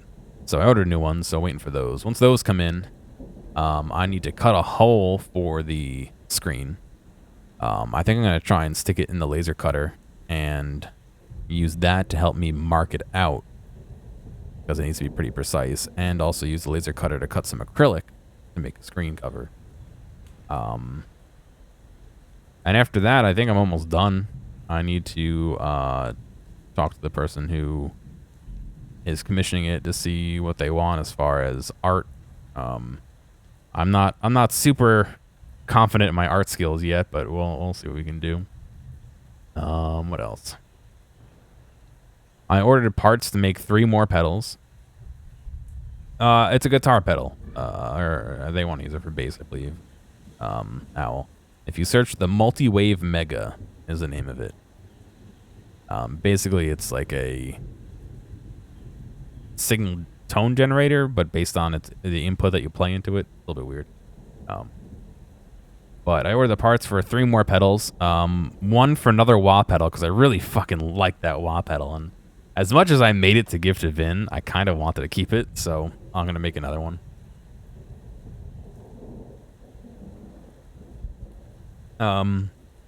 Another one is a bass pedal, and if you bought $10 worth of PCBs, which that was easily $10, you got a third one for free that they were giving away for this month. So I got a third one as well. So I ordered all the parts for that. Freaking $300, no, $200 worth of parts, but that's okay. I have fun making them, and I don't know, I have fun making them, so we'll do more of those in the future. But I'm just thinking, because I when I bought the new replacement chips for that, the multi-wave that I'm working on, I replaced them all, but all the old ones I took out are just kind of sitting here on my desk. They're just chilling. Here's one, and I'm looking at them here. Also, I was been tweeting about it, but in fact, I can pull up the tweets.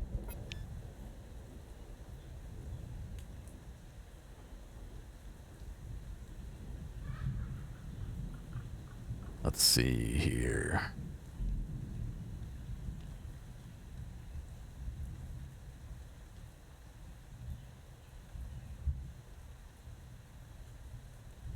I made this little thing to help me change my OBS scenes in VR, and I've strapped it to the edge of my Vive. It's right here. In fact, I have a picture of that here. I made a little tiny box fella to hold it. I also made one for the Vive to replace the whole front panel on the Vive. You can see that this part right here replaces that front panel on the Vive. Oh, sorry, the index. I don't have an index to test this on, but I'm trying to see if I can get it looking nice and working well. And maybe I'll find somebody who has an index who wants to let me test it out here. Yeah. So, let's see. If I can find a picture of one.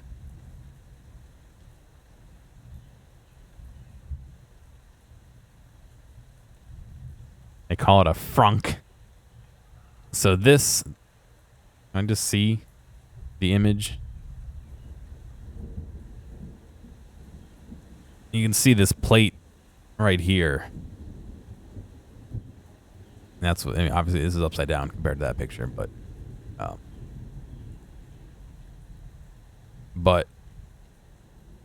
yeah, I used the nice CAD files that they made. You have an index. I'm really worried about these nuts, these screws. There was a really good picture I was using when I made a video about, like, when I designed what I did here, I actually recorded it all. I made a video, just haven't uploaded it yet. Where is? I don't know if I could find a picture of it without the little M&M compartment.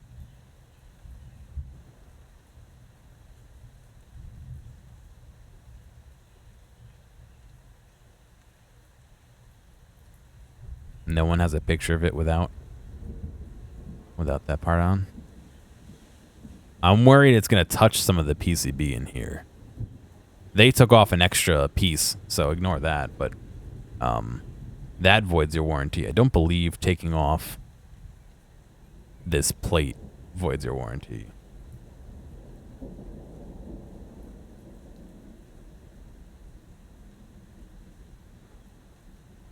Just look at pictures of the index live. Hot glue the screws. So I was going to cover them with Captain tape. Captain tape? I don't know. Everyone says it fucking differently. Except I can't find mine. It's like the 4th fucking roll I've lost. I don't know where they keep going. That's what I'm worried about, Owl. So I don't know if these screws would short anything. That's really the biggest thing I'm worried about. In theory, I could use like a pan head or something. Is that the right?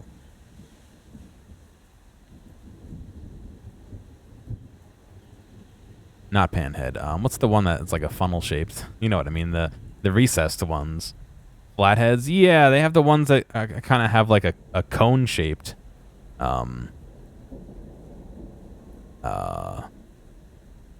Here we go. This is where it would mount to. Let me see this. This is the mounting area right here on this thing. So I just don't know what kind of clearance there is, because remember, if you look, there's this jut in that juts in towards the circuit board. And while there's nothing explicitly on the circuit board that is like 2 big terminals you can bridge, you know, still I don't know. I don't know.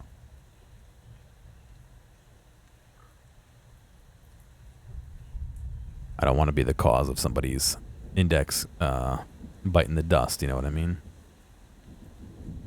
And I don't want to put this online and be like, yeah, make this yourself, when I don't know if it will work appropriately. Here we go. Here's a good example.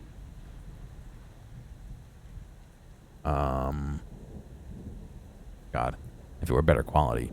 So you can see how they have theirs is a little bit rougher than mine, but like the fans are right on it. I don't know. Countersunk, yeah. So, like, my thought was that this could be done. Here, you know what?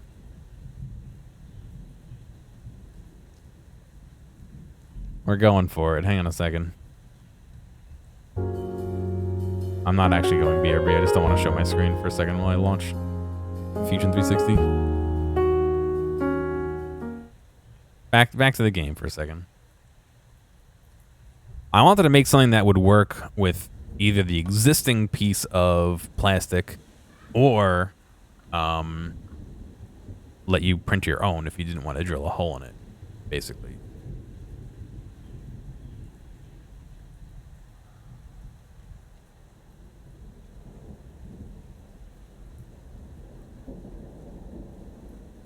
So here's what it looks like.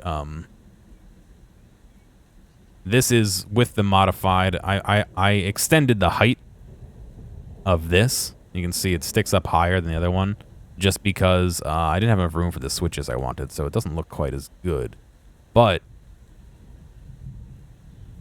the screw that seats in here, I don't know how much room there is between this and the rest of the circuitry inside, you know? I just don't know.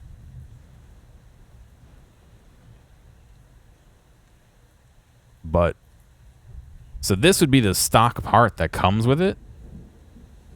And all you would have to do is drill 4 holes in it and 3D print this part if you wanted to use this with the original. You make the front pocket back thicker outwards. You can no, I totally get what you mean. That means though somebody has to print both parts. I was hoping to make it so that if you wanted, you could drill 4 holes in your original part and only print this other part. You know what I mean? Because this is a big part to print. I only have a couple printers at work that can print something this big.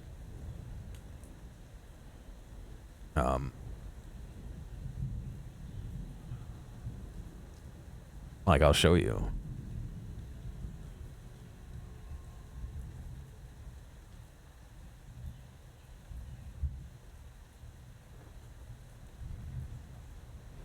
Let me pull up an Ultimate Akira here.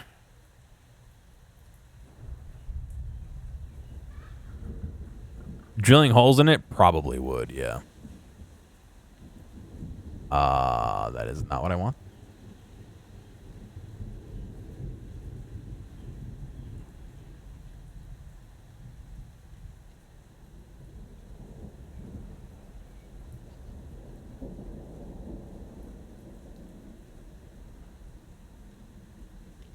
What's soldering? Where do you see soldering?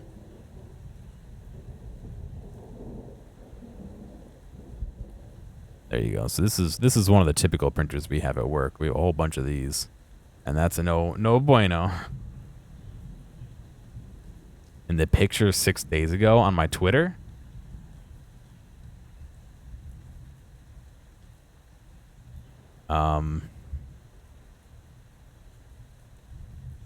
Oops.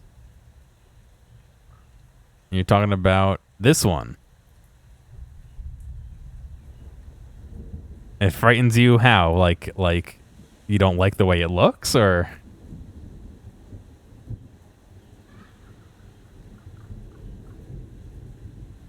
I mean, it's not the best soldering job in the world, and I later put silicone over this lead right here. I probably would have wrapped it a little bit tighter so it doesn't come down as far, or maybe gone over the top if I had thought better. A little bit messy. Yeah, that's fair. That's fair. Not the best job in the world, and in fact, I made a version with 2 switches on it, which you'll never be able to see. That is even messier. But it works. It works fine. And like I said, it ended up being you can see there's the silicone I put in there. It ended up being inside of this little box, so nobody sees it. So I don't care personally. It's electrically sound if you you know what I mean. Like I said, I siliconed all this right here, so there's no way they're bridging. This could have been nicer, but you also have to remember that this is This is small. Like it's like really small. It's smaller than my eye, you know. But I also don't claim to be a master solderer by any means.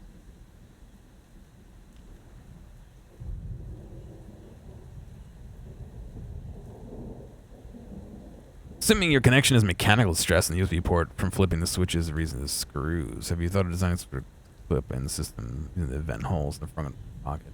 So, the idea is, let me pull this up here. I don't know why it doesn't show. Oh, 'cause it's a reply. The idea is that this plate right here, this, oh, come on, rotate. Rotate. Nope, don't do that. What's my rotate in fucking Autodesk? Fusion 360. The idea is that this plate would take the mechanical stress from the switches, and through these standoffs would then attach to this, which would take that mechanical stress. And so your mechanical stress would not be on the USB port. Which I can turn on. No, I can't. Or how did I delete it? I might delete it. Oh, no, there it is. There's the USB port. So your mechanical stress would not be on the USB port. It would be on this. And you would have... I wouldn't solder the switches directly to the board like I did for these. I would use wires with them so it's floating. Originally what I wanted to do was... You know how like the old battery covers worked? Where there's like a slot that you slot in, and then the other side clips in, and it's just like the flexibility of the material that keeps it in. That's what I wanted to do, but there is no like slot on either side to do that. You know, remember this has shit in it like there, so you can't clip into that.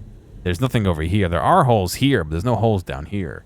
So unless you wanted to make a hole in here and clip onto here or vice versa, yeah, it's a little bit rough. And then even then, that probably would work, but yeah, the vents are only on one side. Again, you could make a hole in here, but I don't know. Just a thought. Remember, these holes are not original. Those are the ones that I might propose design holes, but I don't know. It's still something I'm working on. Not having an index to really sit down and fool around with makes it a lot more difficult, if you know what I mean. Like, I had to print this out to see that my original design, which, if I go back to it, is almost flush. It doesn't work. There's just barely not enough clearance behind it for the switches. You know what I mean? So I did end up raising this more than I needed to. I actually raised it 6 millimeters. I probably needed to move it like 4, but maybe what I would do is try and round the edges a bit more to fit the HMD a little bit nicer, but I don't know. I can't have yours? Damn. No, that's all right. I don't know. Just a project. I figured maybe I'd try it and see what I can come up with. I don't have an index, and I don't... Oh, yeah, that's the thing, Owl, is to do it non-destructively, you'd have to... I'd have to send you a copy of this plate. I'd have to print you a copy of this plate, and you'd have to remove your plate and put this in, which I don't believe voids the warranty, because people sell, like, fan mods that have this whole plate and all that, but I don't know. I don't know for sure, you know? But yeah, without knowing the clearance of those screws in the back, I'm not 100% sure. I actually did. You can import screws from McMaster-Carr, so I imported them and I lined them up. But I don't know if the rest of the sketches include the circuit boards to see how close it gets. I'd have to figure it out some other time. What are you uploading? Nothing changed. I don't know. Just something interesting I thought I would try.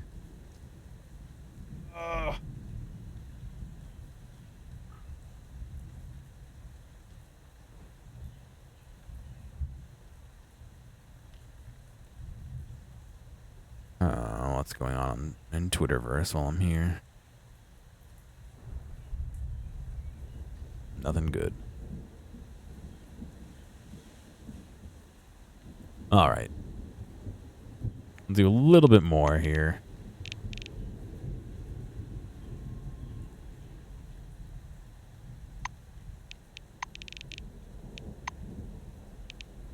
I want to reload from before. Yeah, 20 minutes ago, and I just stood here for 20 minutes.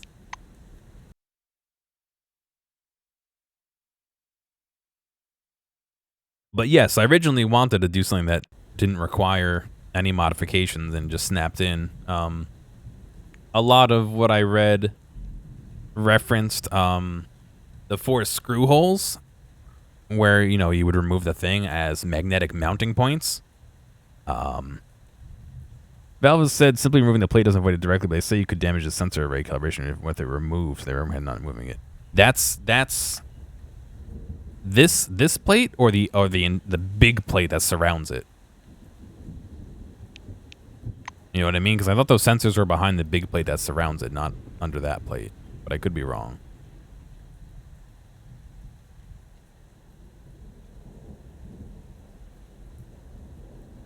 The front center plate. Gotcha. All right. If I could think of a secure way to mount it without removing this and without having to modify it, I would totally do that. I don't know if there's quite an easy way to do it. Short of maybe using like double stick tape or huge rat or like hook and loop strips, you know what I mean?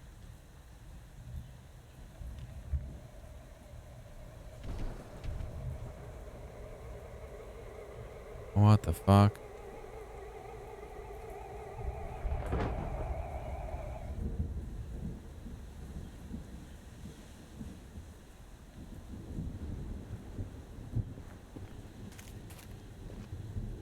There's a briefcase up here. How do I get up here, though? Protruding beam.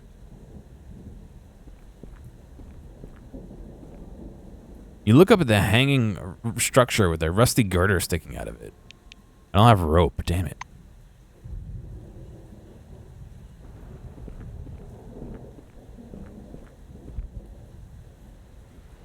No, I get you. I like I said, I don't want to...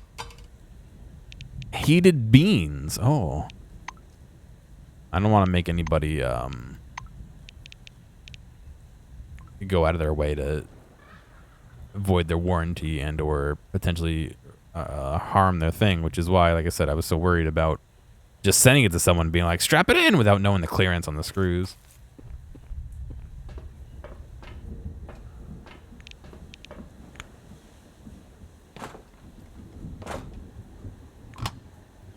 Another psionic glove. Oh, a skeleton. Hey, they got 2 cents on them. Oh, probably on their eyes. Oops. Well, you don't need that, right, dude? Manhole into the sewers. Oh, boy. This is where we crashed our truck in the intro. Or the intro earlier.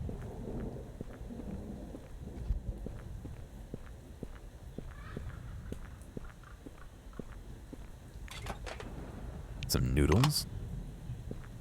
Huge rats again.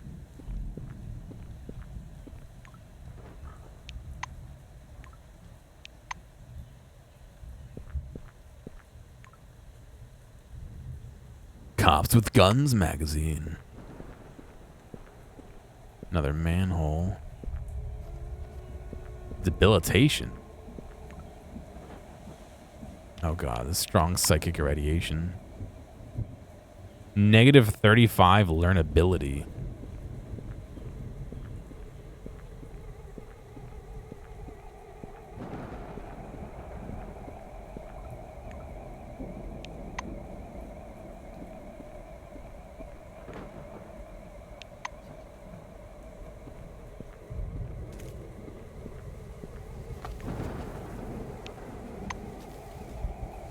Damn, some weird shit going on over here.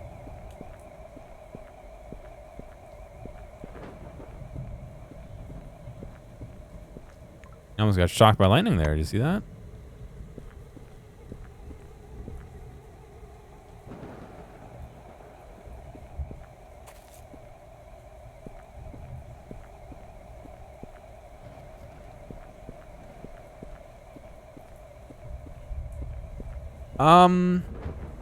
Well, I want to know how much clearance there is between the back of the frunk and the circuits, you know, the circuit board and shit on there. But I don't think I want you to remove it just to measure that. I want to see if I can import the files from Valve and see if they have that explicitly in there. But again, like I said, if I can figure out a way to rig this up where I don't need to have people drill holes in there or replace the frunk, that would be more ideal. Chemical mine.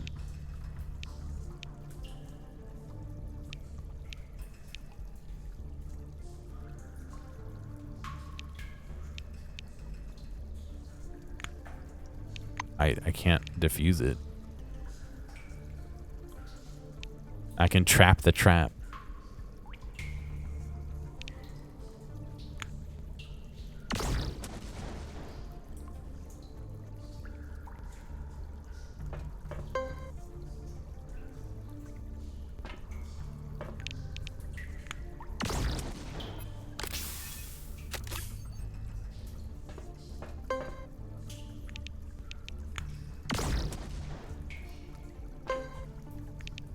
Why are there so many fucking traps?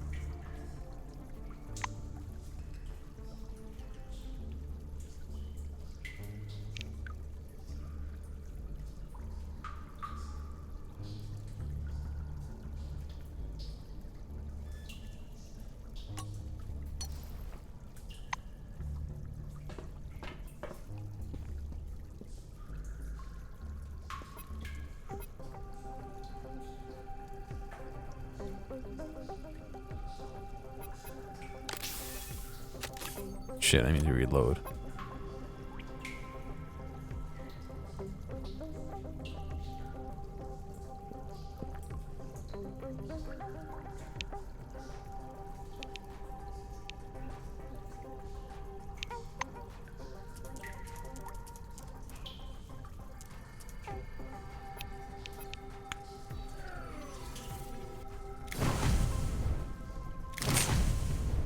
I thought it said they were weak to fucking fire. Uh-oh.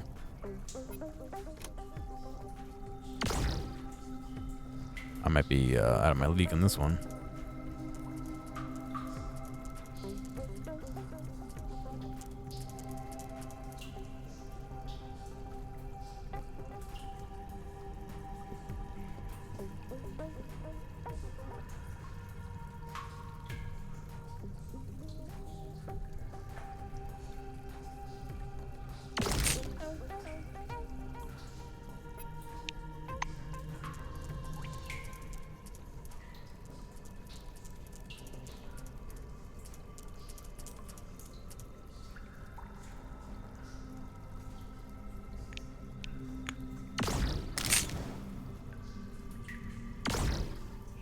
I missed.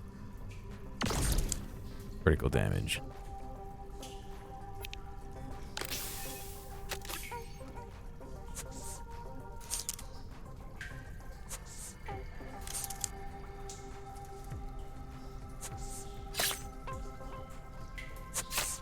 Whoa! It fucking knocked me out.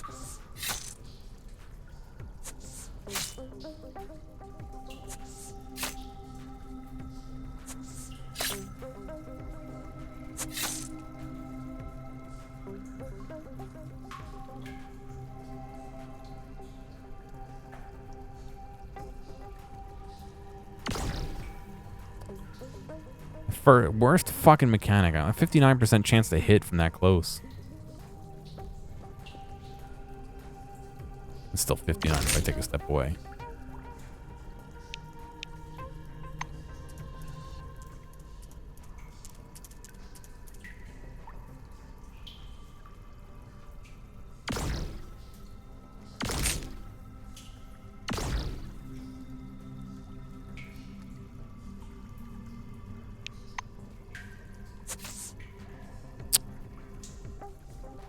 Ugh. That knockout is so fucking terrible.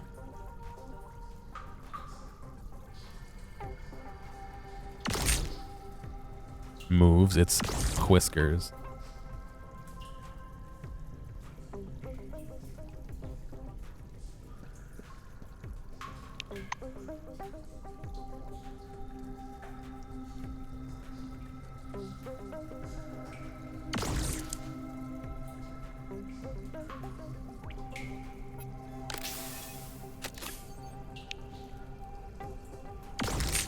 Why do I have a 70% chance to hit? Oh, because I didn't. All the fucking shit that was annoying me released. Oh, that's true. I can hit with the butt of my gun. It doesn't do as much damage though. But I guess compared to not hitting at all, maybe that's preferable.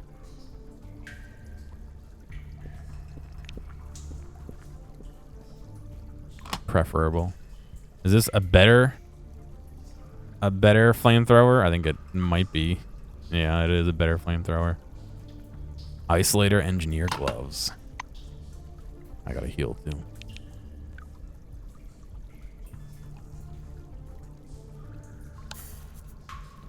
Didn't even heal me all the way.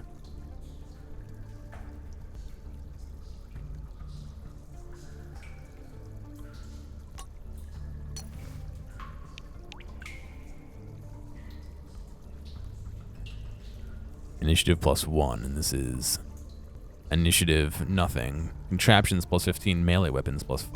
All right. Oh, I forgot I still had this. What does it do? -15 precision, +1 AP, +1 action points max, and +1 starting AP. Oh, but precision. I need the precision. Shit.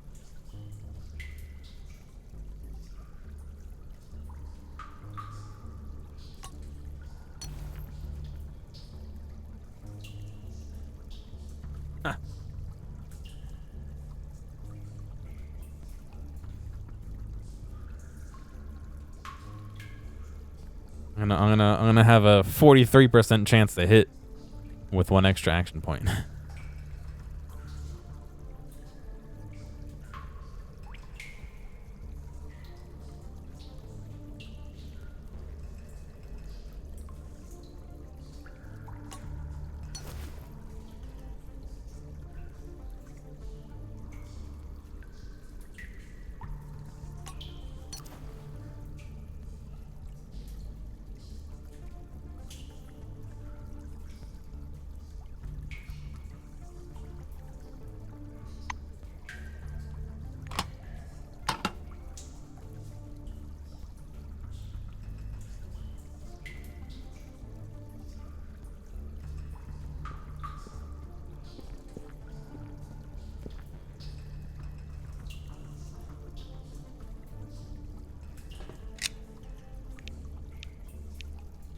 Shoot the door.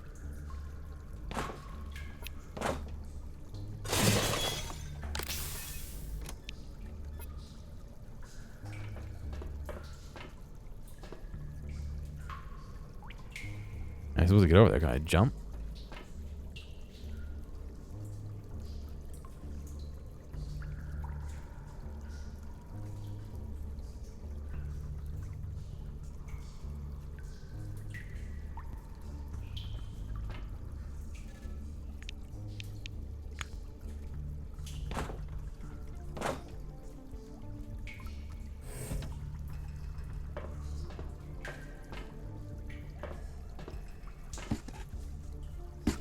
Oh. Who would have thought there's a pile of papers in the pile of papers?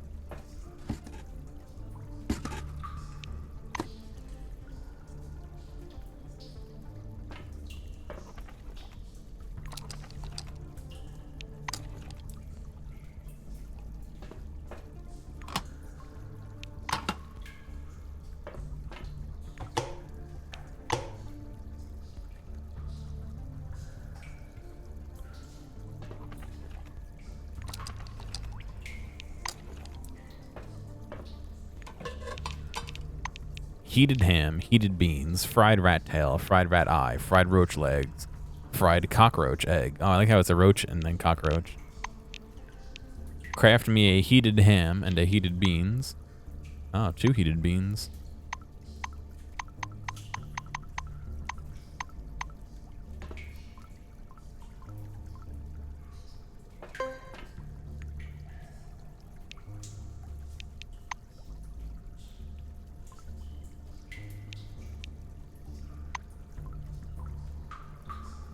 That did not seem to heal me, but okay.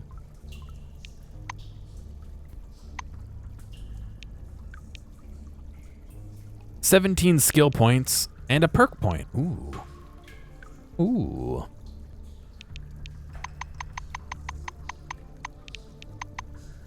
$90, let's see. Saturation fire, 3 shots on each target in a cone. Arm shot. Ricochet. Ooh, grenade launcher. Powerful rollout. Disc throw. I don't have any disc throwers, but we'll take that.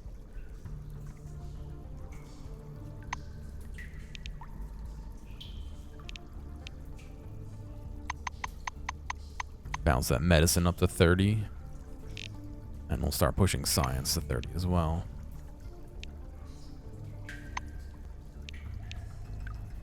Alright, perks. We have 1 perk point, which means I gotta look at all of these.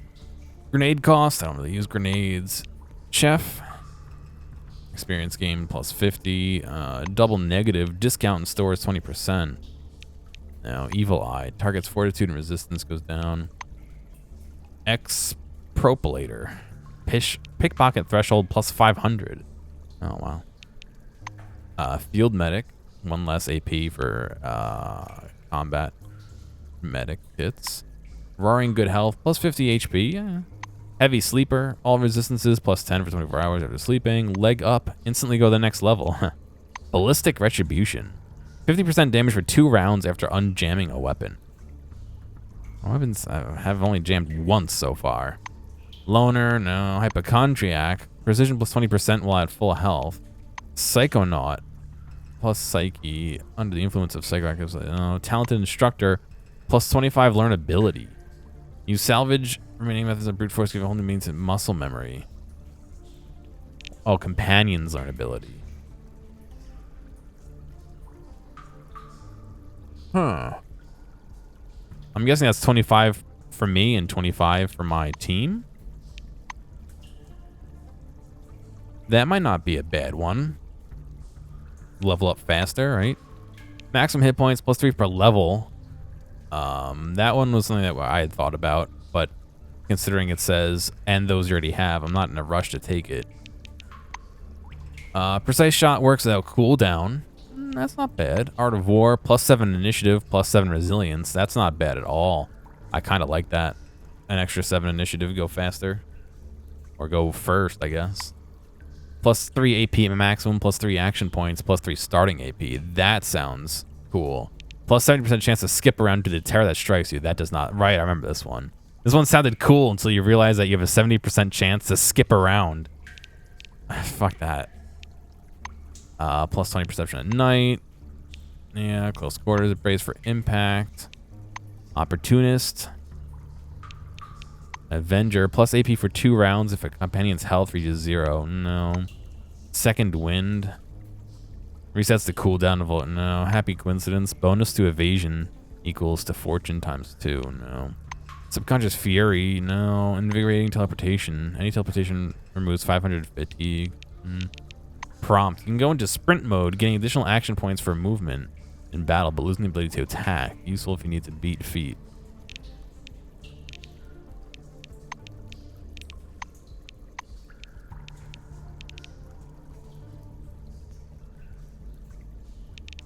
This one, I'm reading this as plus 25 learnability for me, as well as my companions, right?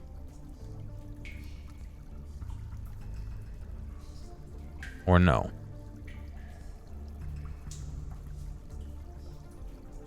Because that completely changes whether the perk's worth it or not. That's right. It says 25 for me, and then 25 for my companions.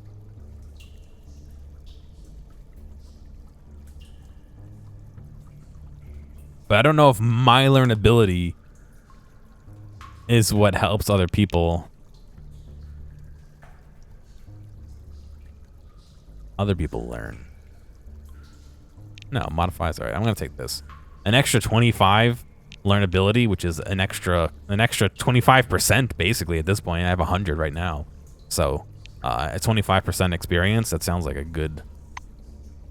Yeah, it did modify it. Actually, it modified it more than it almost gave me 50% more. It gave me 40% more instead of 25% more. I guess because of the guts times 3. Oh, it added shit. Interesting. Oh wait, I'm looking at the encumbrance. I'm fucking dumb. No, it didn't change at all. Shit.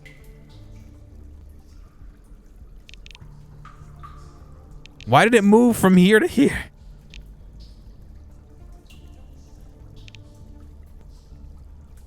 I don't get it.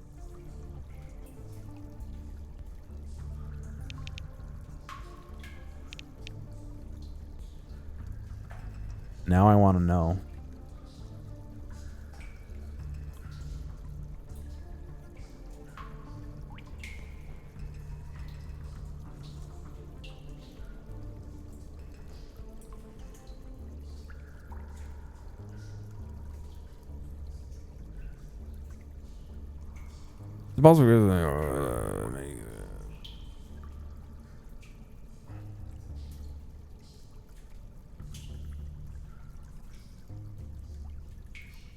It says, this guy that I'm looking at says it boosts you and your, I don't say components, companions.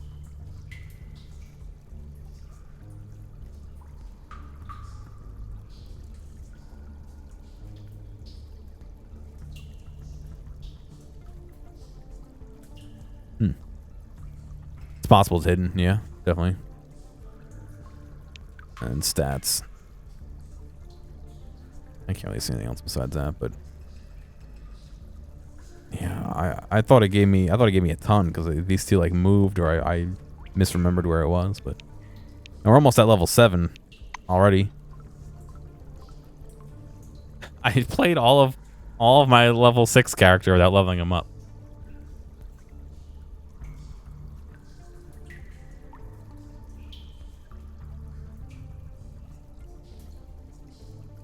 That's possible too. Where? What secret did I discover?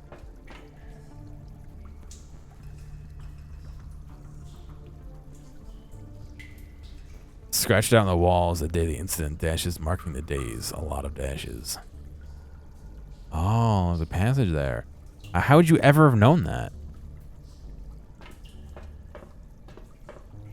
All it says is secret discovered. It doesn't say like where or how.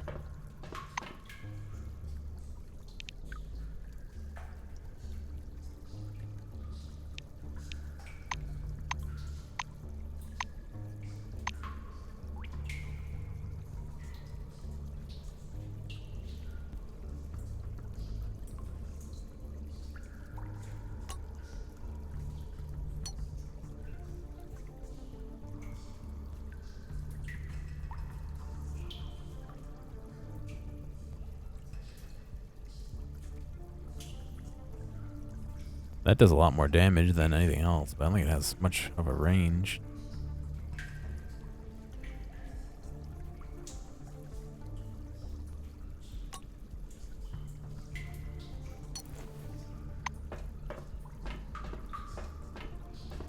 Yeah, I guess I don't know why it doesn't like persist in the world, I guess is my issue. Between two steel panels, bowing from the weight of a crumbling rock, you see a narrow passage from which warm, musty air wafts. Ugh. You could perhaps climb inside the gap if the wall was a little bit wider. Dig the passage out with a shovel. Slightly shift the panels using raw physical strength. Dig it out with your bare hands. Move away. A shovel. Fortunately, dirt, garbage, and loose stones are easily shifted. You dig out the passage without breaking a sweat. Now it's wide enough for you to get through. Ooh. Oh. What does this gain me? Also, fucking shitty camera angle.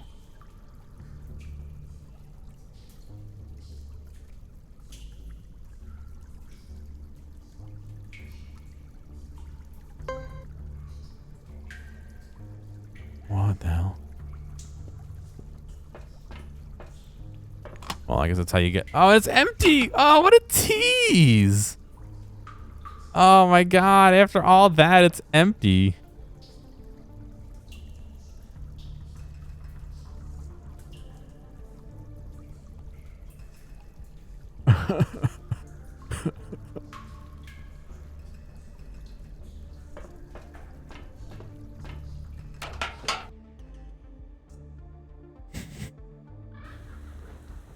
It's like I'm gobsmacked.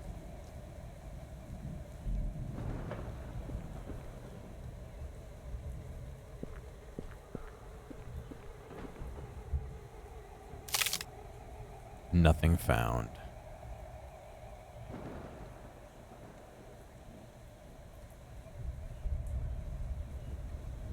A lot of people over here.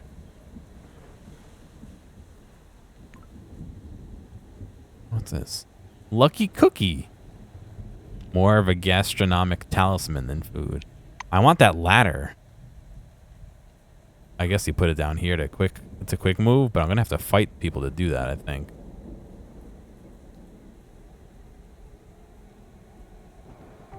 Well, guess we're fighting no matter what.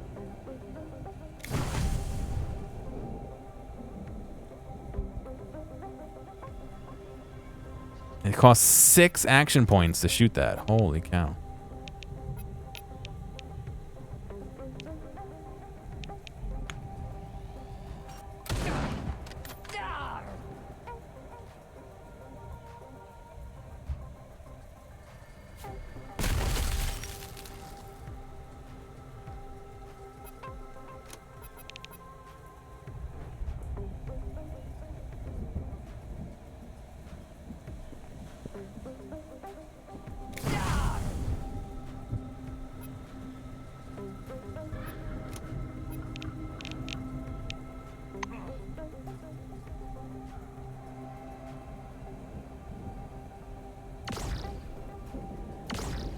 I think I'm gonna lose this one.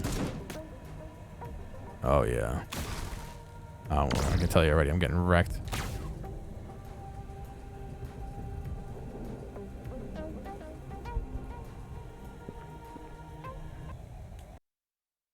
Bailing.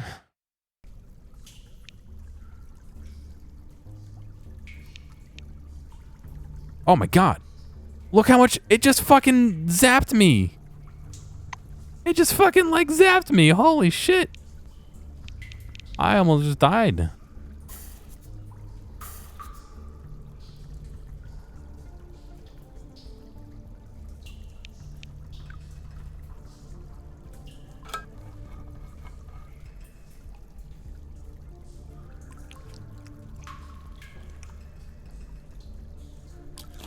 Yeah, but the damage over time cascaded so fucking quick. Look at it. It's still trying to hurt me.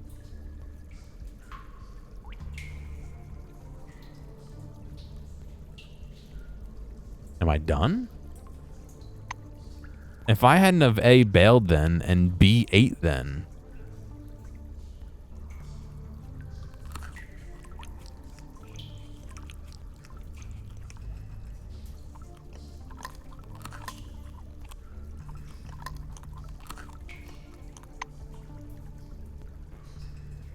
Oh yeah, slightly poisoned. Perfect.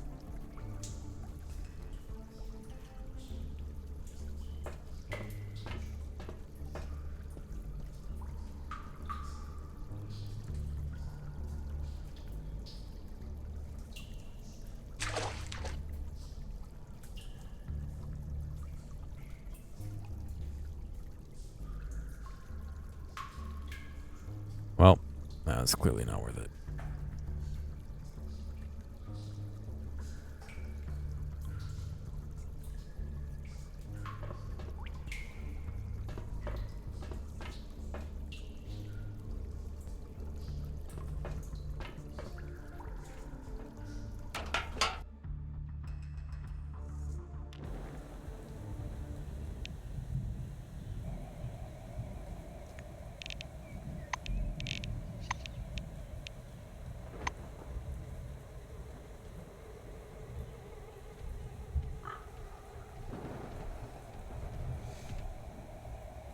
These guys just really fucking strong.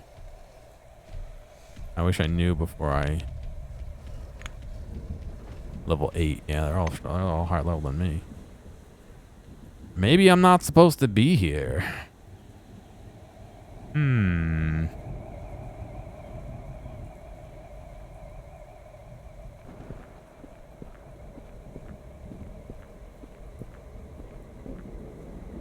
Why does smelly food have a brain blast icon?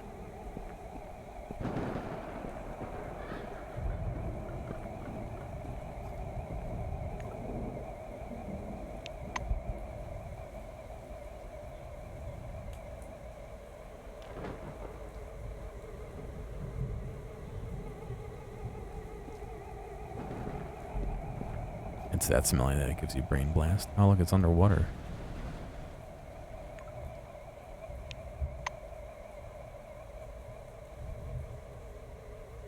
Overturned truck is lying right on the hatch. Oh, that's the hatch to get down to the basement down there. I see. Alright, you used to be able to go on this roof, but you can't now.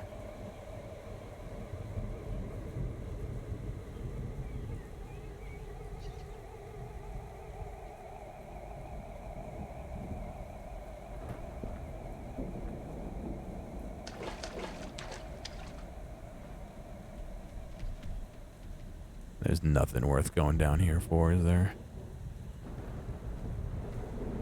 No. I want to look at it, not go in there.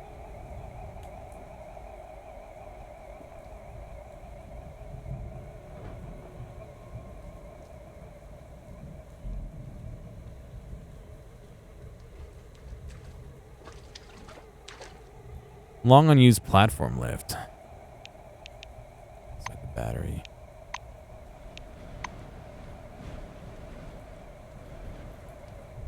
Search the skeleton. For 5 cents. Is that sincerely all we get out of this whole endeavor? Is 5 cents?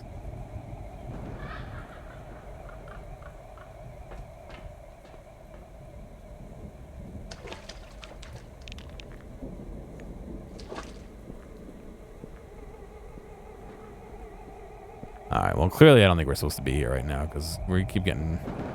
Or we will get wrecked by people if we, hang out for too long.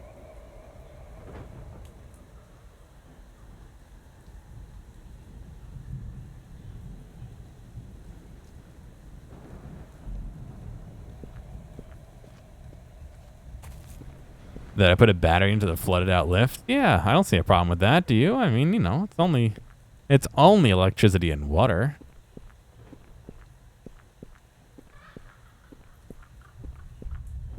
I don't think I ever got a rope. No rope.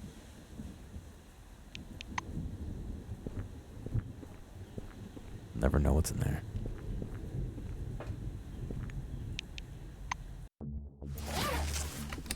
Well, chat, what do we think?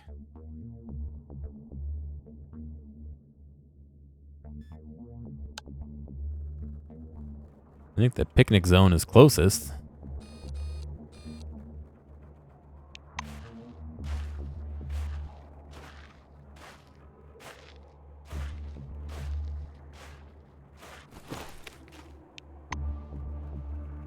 This is where the old man and his gas station that calls me sweetheart.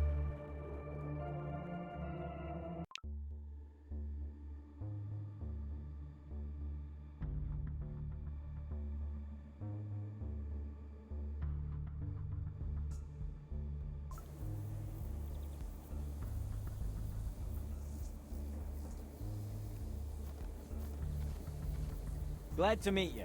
Middle-aged black lies snoring on the bench.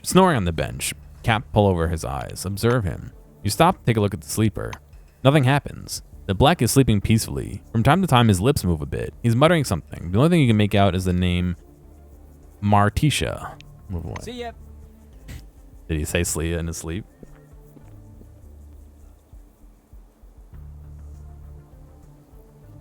Why is this floating in the air? Oh, I see.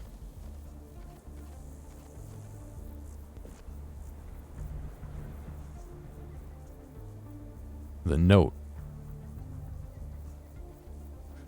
Excuse me. To anyone who cares, free the people of the neutral zone.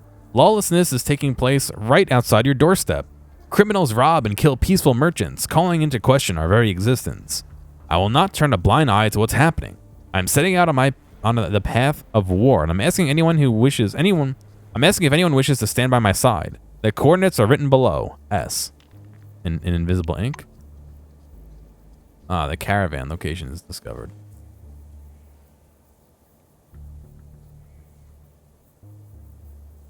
Talk to Paris Langley.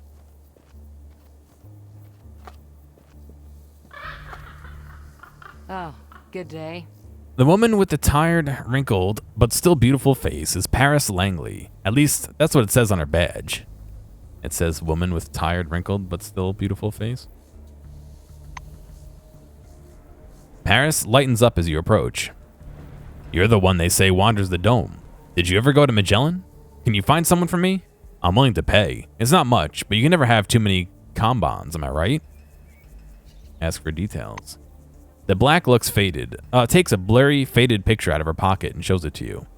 I'm looking for Leighton Langley. He's my brother. He stayed at the new committee. I haven't heard from him in a while, and it's making me anxious. I keep thinking something's happened to him. He's not the kind to just disappear. He'd come find me. Paris ashes her cigar. Nakamura brags that the new committee is Cronus' successor, but of course that's bullshit. We never had anarchy like this when Cronus was running the show. These idiots can't see anything beyond their papers. They said I was a deserter. Can you imagine? I gave up my Selectron in Blue Town. My brother stayed. He's very diligent and honest, you know. That's how we were raised. She smothers the orange sparks in the asphalt with the toe of her shoe. If I was dealing with Cronus, they'd tell me what happened to Leighton. But there's no committee anymore. It's just a logo now. What am I telling you for? You already know that. Paris steps up and stares you in the eye. To be honest, I'm thinking the worst. Lad is dead. I'm his sister. I trust my gut. But those damn clerks won't let me inside the morgue. There's a morgue in Magellan on the White Wing level. Just take a look. See in the file cabinets and the fridges. See if he's there, I need to know about it. Leighton Langley, my brother. Can you remember that? Sailor remembered and I moved hope away. to see you again soon. Then I go take dirt out of the fridge. Oh, here he is. My betrothed. Old Melville hasn't changed a bit. Same dirty jumpsuit, slightly foolish expression, and strangely squinting eyes. Even the computer Aaron used to play chess with is the same. The plastic case has yellowed somewhat, but the machine still works. Black wins. The speaker croaks as you walk up to the table. Melville raises his eyes. Why can't you stay at home? Why are you goofing around bothering Pete? He stops short and rubs his eyes. Then he smiles. Is that you, sweetheart? Long time no see. How many years raced by? 2? Yeah, I think that's right. I've got good memory for numbers. Ask what happened to his leg. What?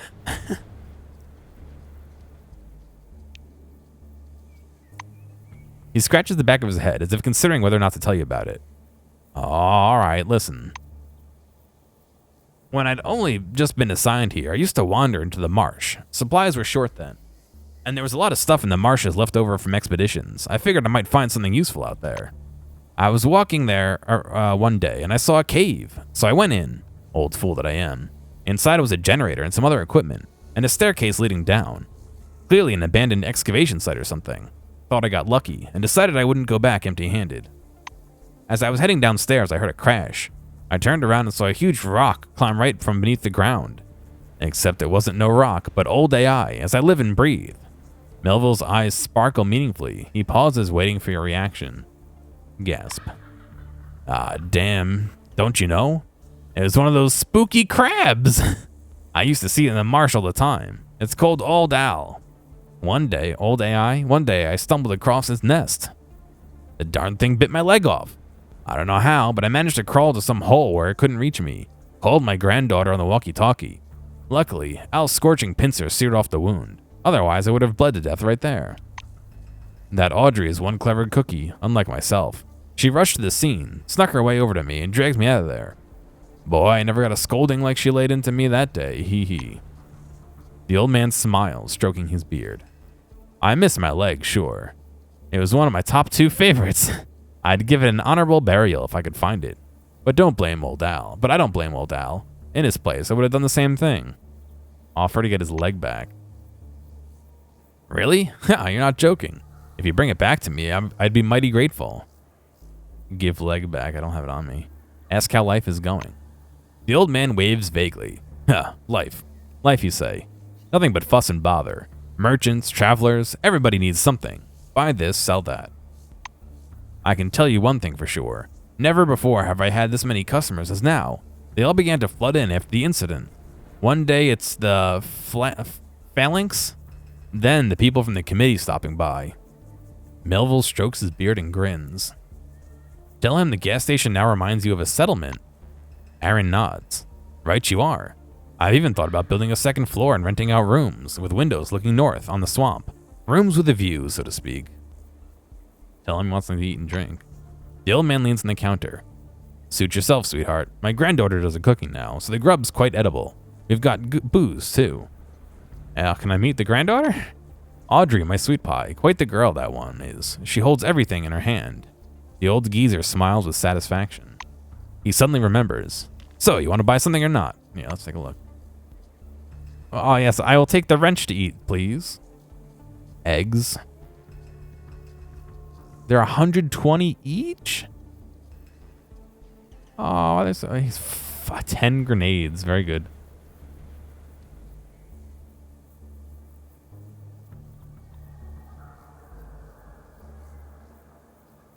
Will he buy my guns?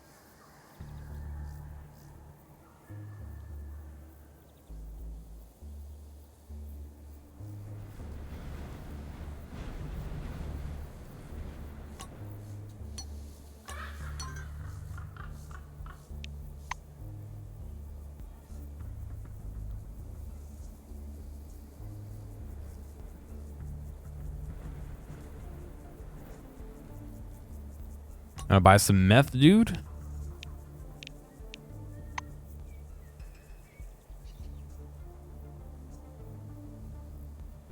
I know you're a grenade collector. Here you go.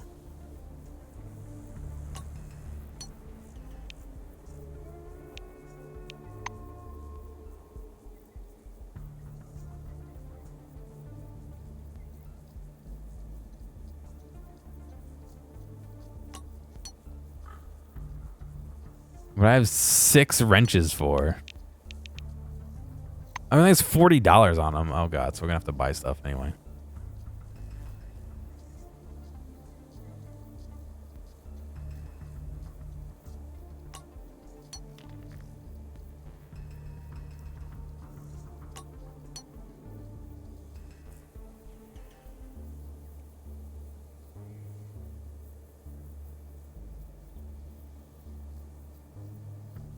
A harpoon.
Wow, why are these so much money?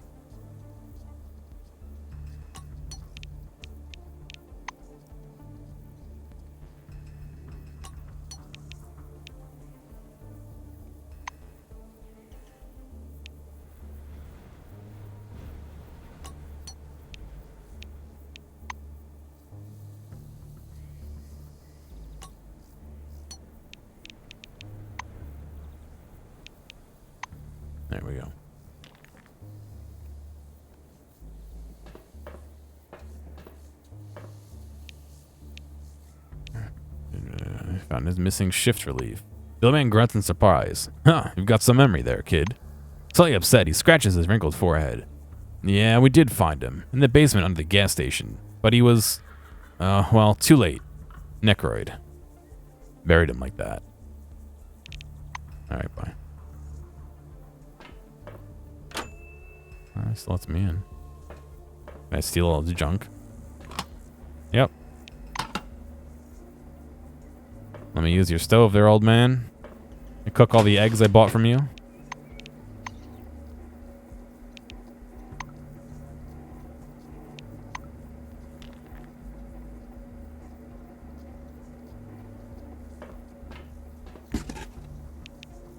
Let me take the papers back. Yeah.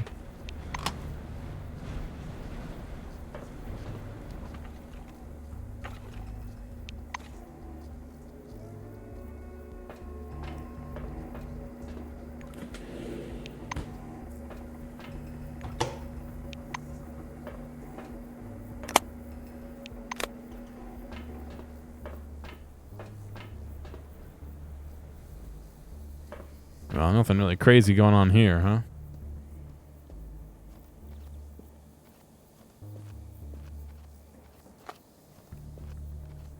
Other settlement needs your help. Audrey Melville.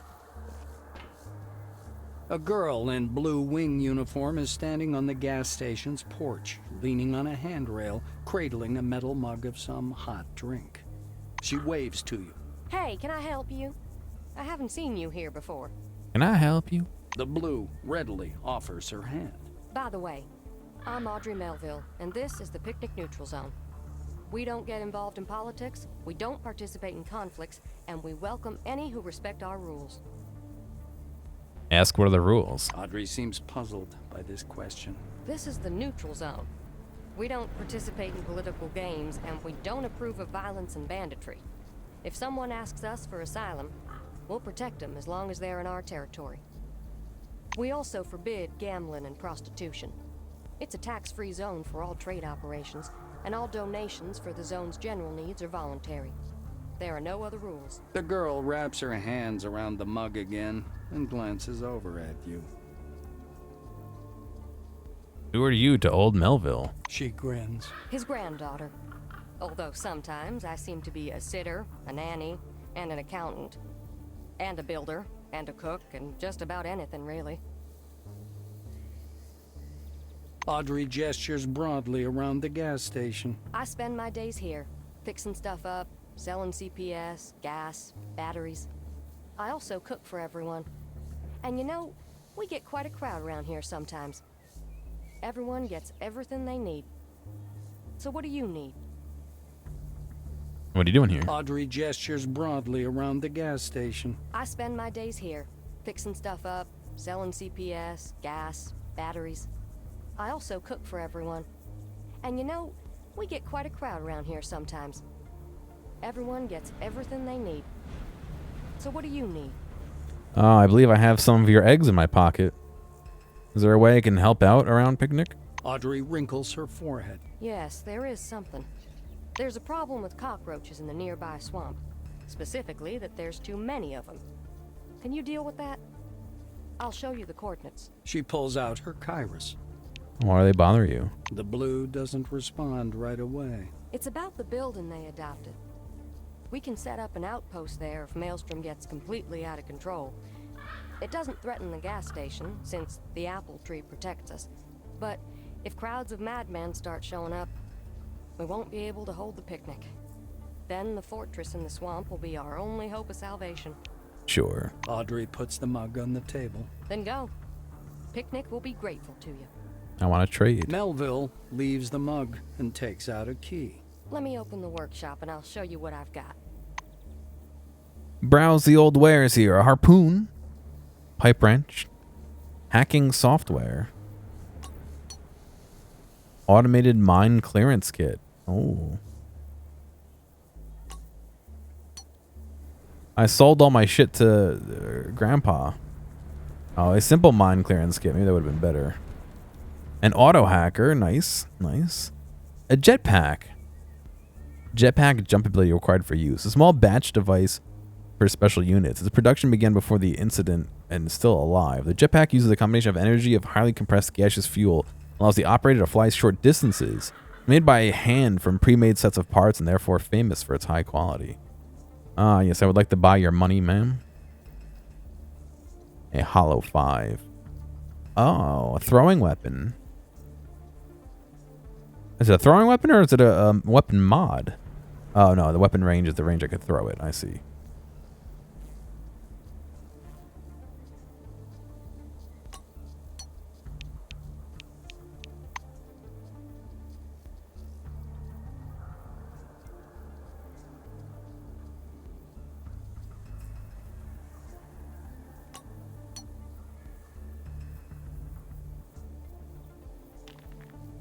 Hey, thank you, Owl. I don't know why it didn't play the alert.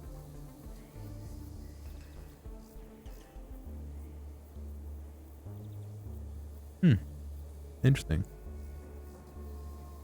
But 52 months, jeez, man. What have we all been doing with our lives? I appreciate the support.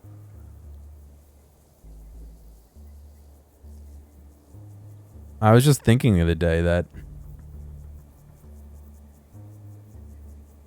I'm gonna my stream is gonna turn 10 in the next couple of years, like 10 years. This feels weird.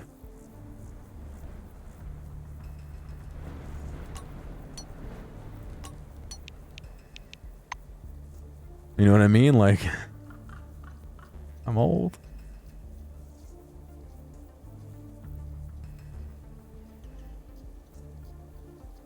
What can I sell to her?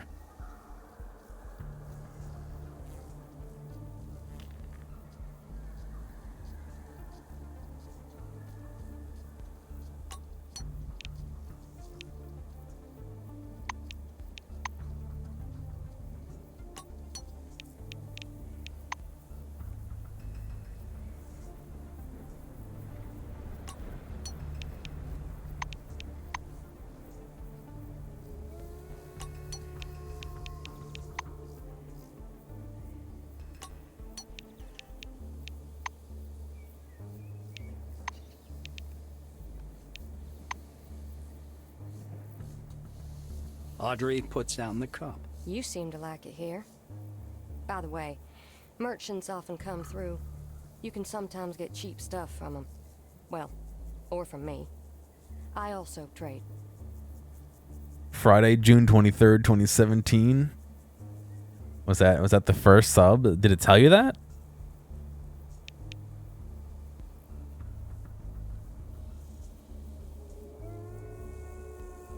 Time is fake, yeah.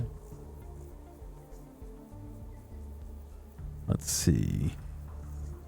Followed 5.1 years ago. And you registered 8.9 years ago. By the way.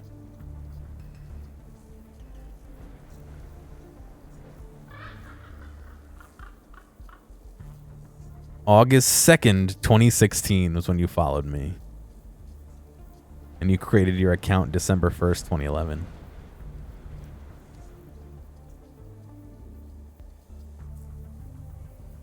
You do have a founder badge for my channel. I really wish it would tell me who has founder badges. You know what I mean? Like, I would love to know who has them. Especially because I think like 2/3 of the people who have them don't like follow me anymore. You know what I mean? Like, or don't like watch me anymore or whatever.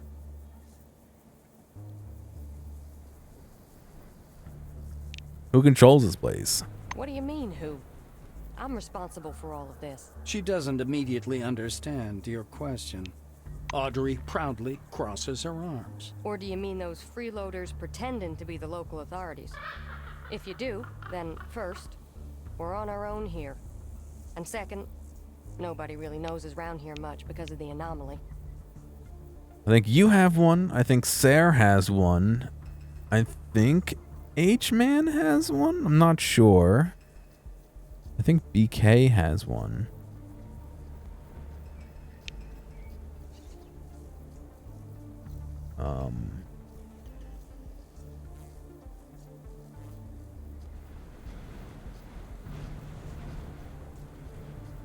I don't know who else might have one.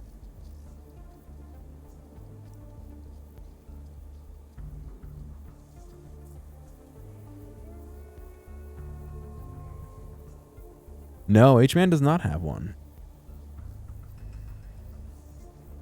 He's only subbed for 51 months.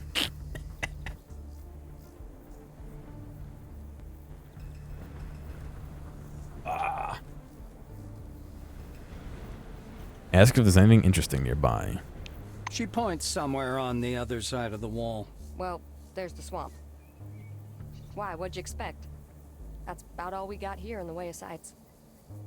But truth be told, the swamp's actually very interesting. I think there's someone living back there or something. She lowers her voice for some reason. See you.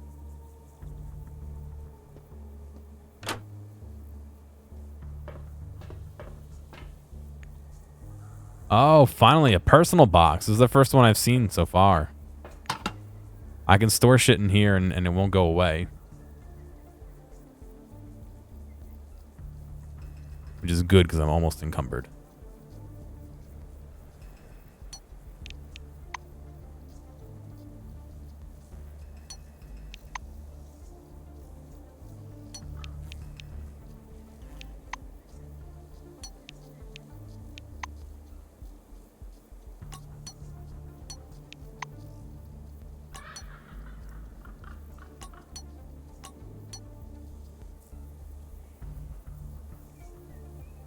A pistol bullet.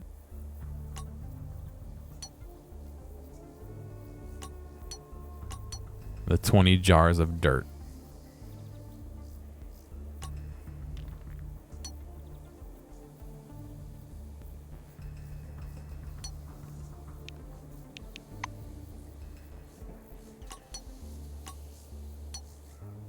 Black powder. Oh, I need that to make bullets. Okay.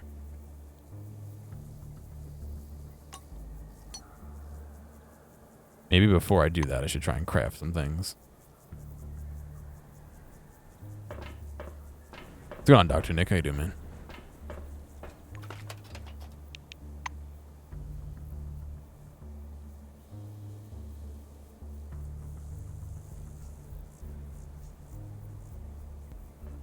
Bella Raptis? Glad to meet you. A lean middle-aged woman wearing a stained white wing jumpsuit raises her heavy stare at you. Her neck and collar are covered with faintly glittering, ichor-oozing scales. Her badge reads Bella Raptis. Hello, you must want to trade your employee motivation program data? Bella says in a croaky voice. She scratches her neck, staring at you balefully. Use your forefathers' points to trade. Raptis stares at her handheld screen. Let's take a look at what I can offer you for forefathers' points. I have 10. Medical kits, arid, rad forest, chemical reagents. I'll take the fucking med kits, dude. Cronus points, let's see. For 5, wow.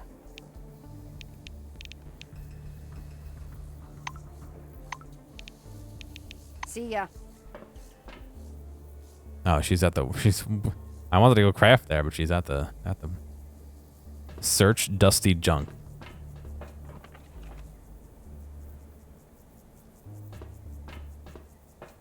I'm gonna try and make a joke, but sleeping spray, lockpick, resuscitation kit. Oh.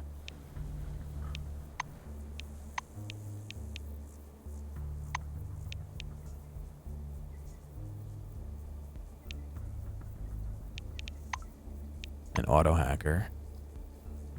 Why can't I make an auto hacker?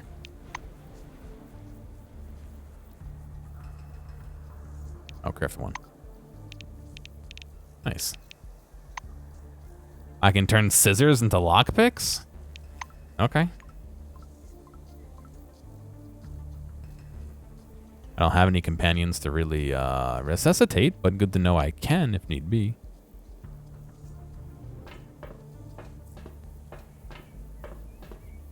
Let's see, do a little bit more, not too much. Servo shell storage. This is a docking station for charging servo shells, made according to the technologies of the forefathers. The rack is now empty. 2 power elements covered with relic dust hang over it. Use the generator.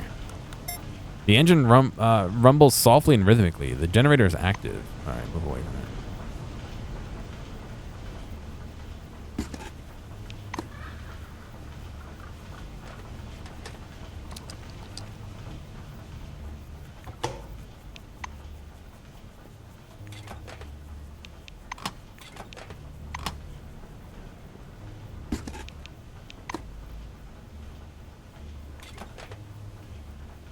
CPS, compact power source, or CPS for short. Use a mini for. Oh, interesting.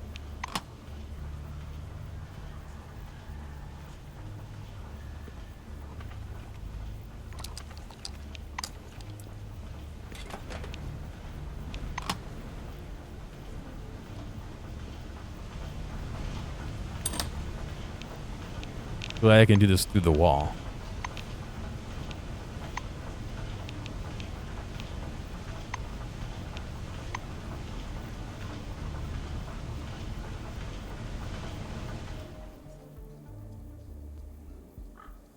What is this, a ramp for me to jump? Oh, right, you can go up here, never mind.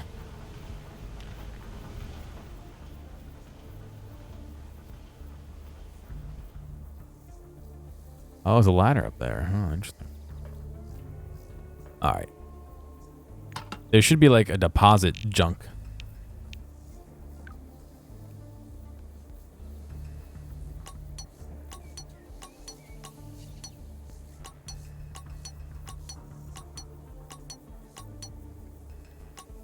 Not junk, but you know what I mean.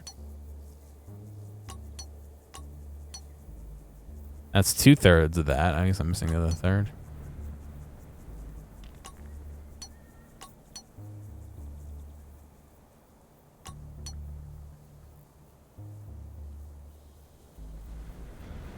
Volvulus. What does volvulus mean?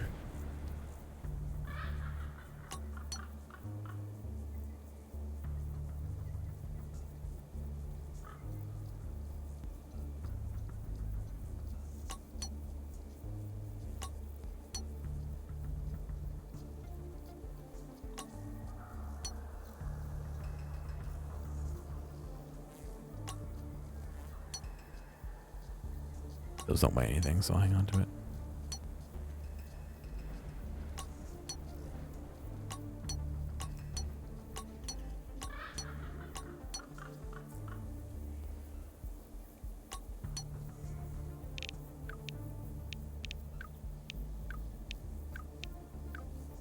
Vuvuzela.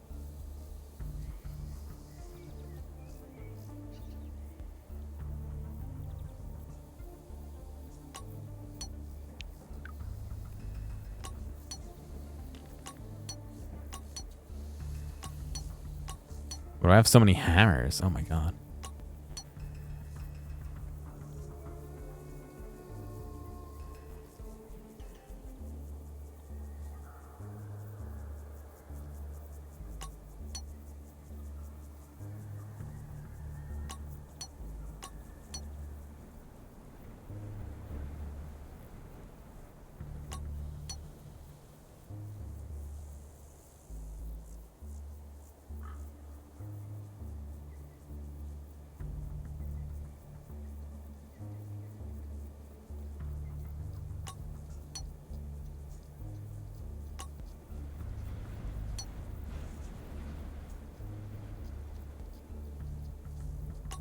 +5 initiative for having to bat. That's not bad, right? Alright, that's a better encumbrance number, huh? Let's see. Let's head outside. Oh god, there are anomalies out here? There was last time. No, it appears like they fixed it all.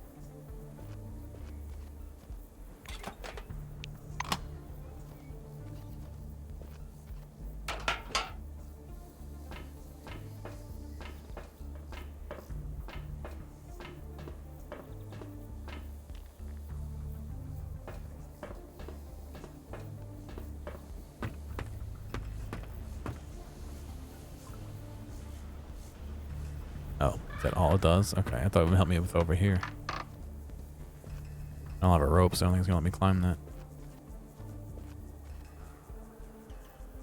Yep, no rope. Damn it, where do I get a rope from?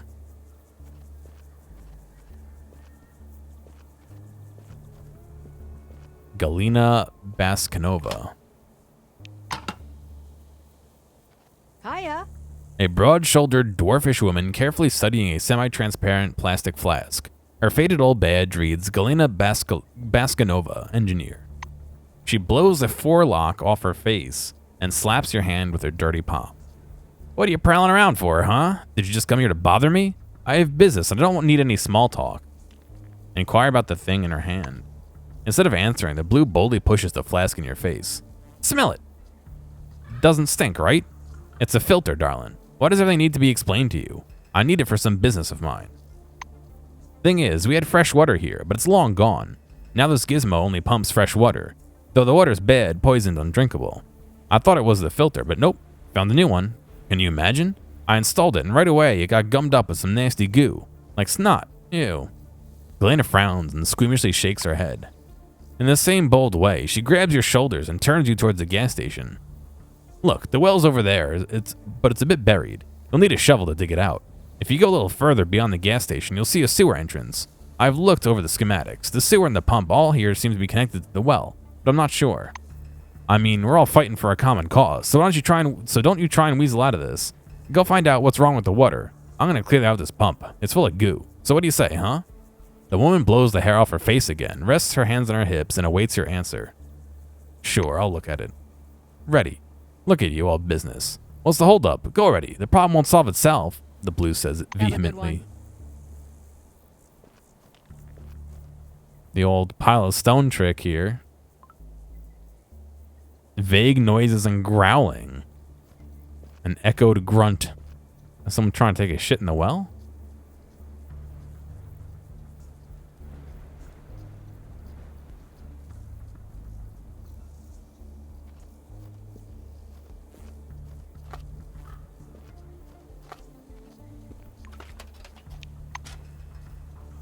What are you doing, you numbnut? The water's poisoned.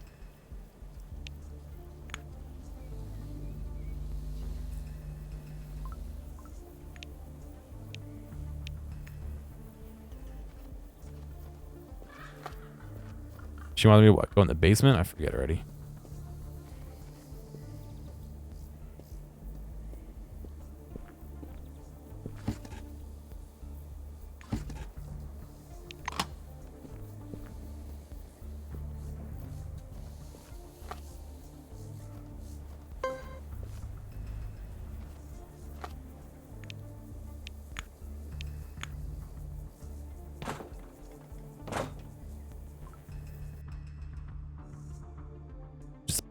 Punch the well until you go inside of it.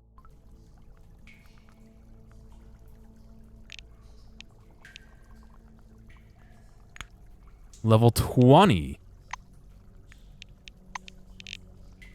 You want to see me get wrecked?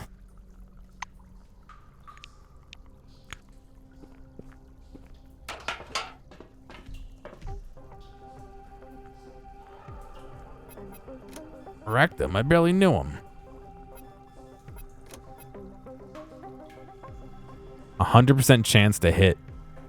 0 damage. Oh.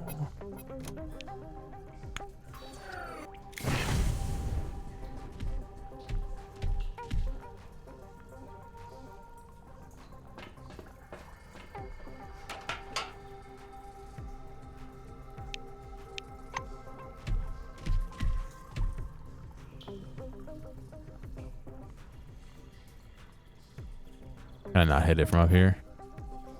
No.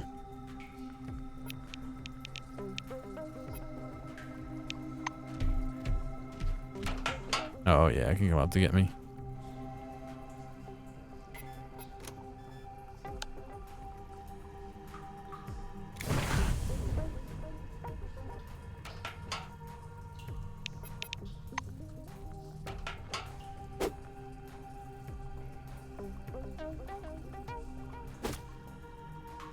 Oh, it's fatiguing me.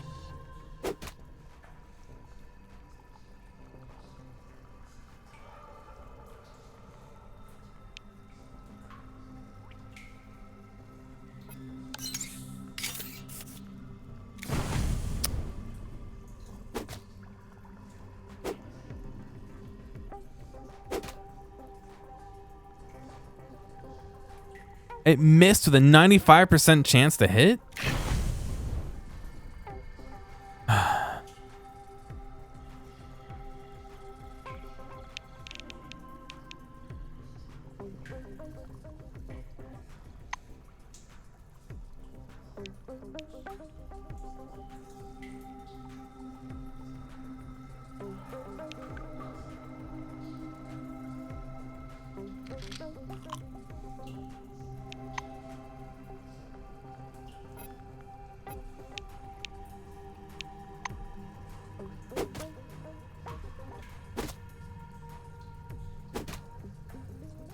It's just fatiguing me.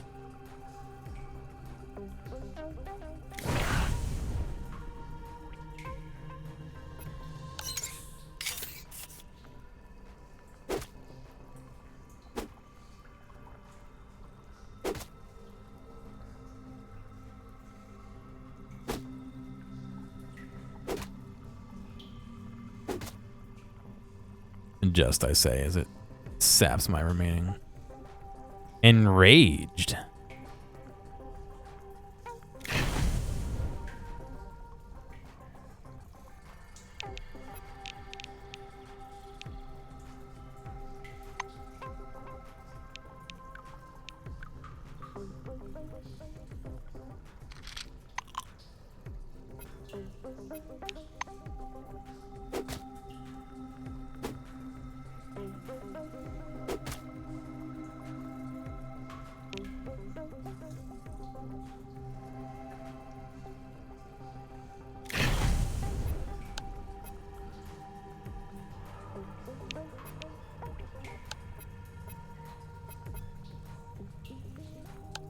Why can't I reload? Am I out of flame juice? How do I?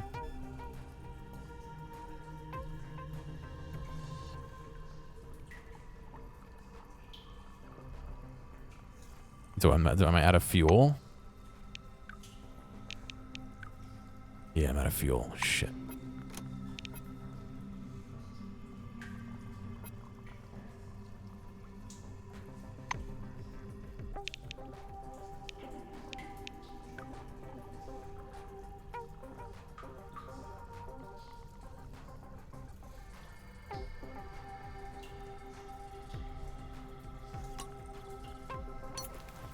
Maybe energy weapons?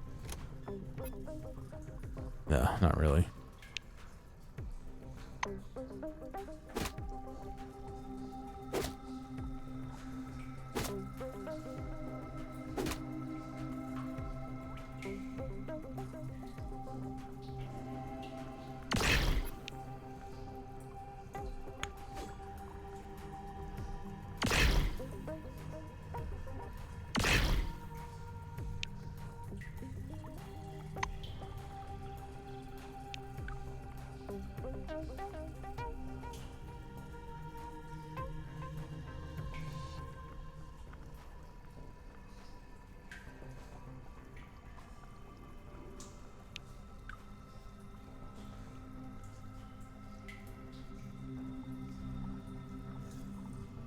I think I need 2 AP to eat anything.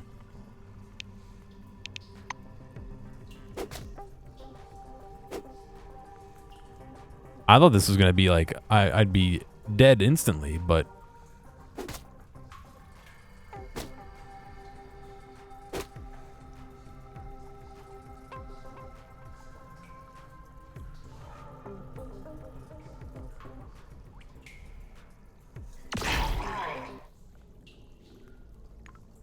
just a pack of cigarettes.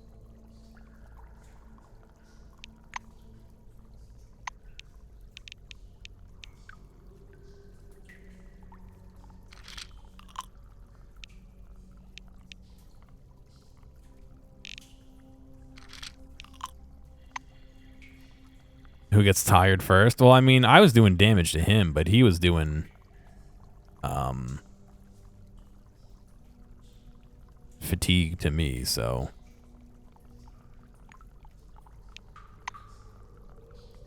some valves. What is that?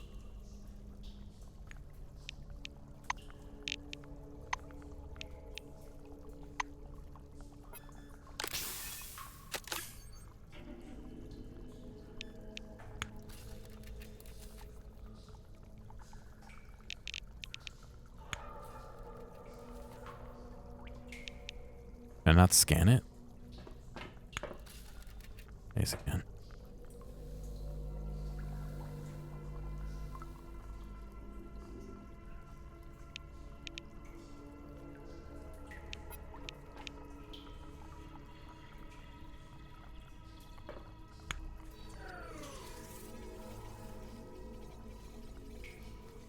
It's gonna take forever to kill it.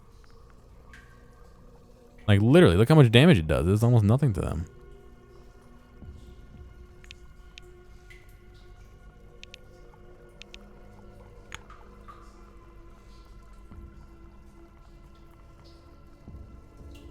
There's heat resistance. Holy shit.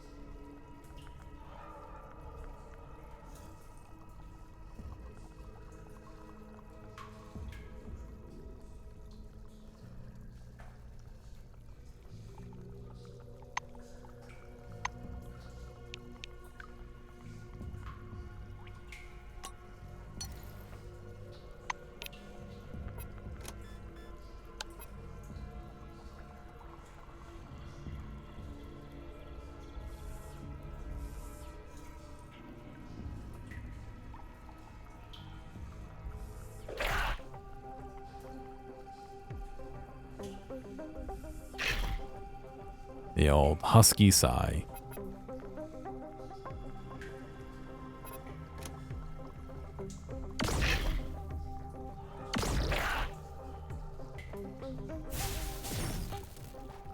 What?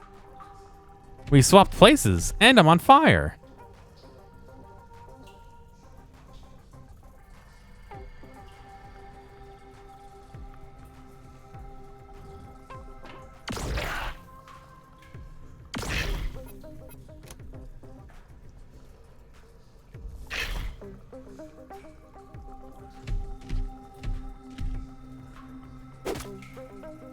Now he's doing damage to me. That's not good.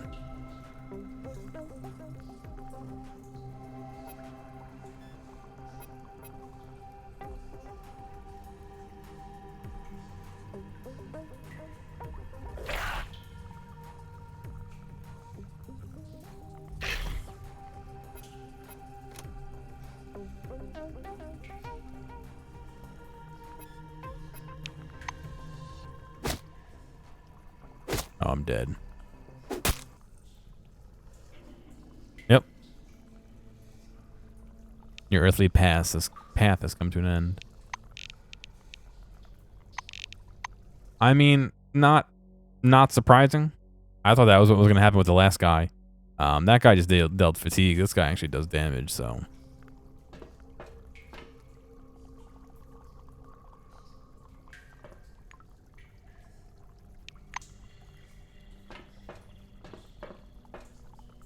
Yeah, there's valves in here, so I think we're going to have to get rid of it.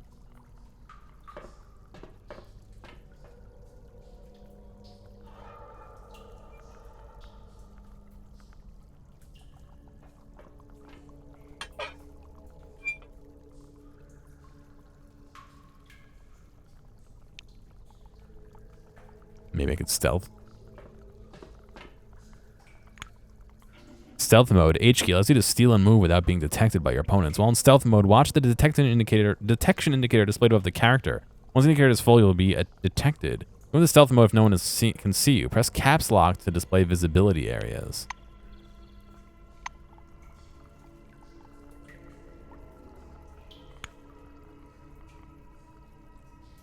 I see. I'm cool down now because I left it already, but.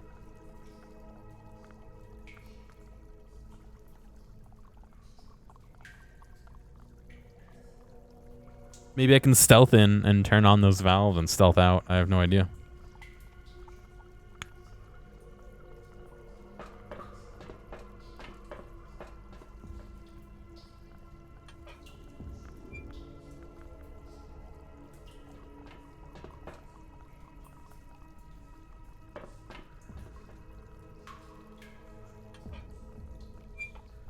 You're shitting me, right?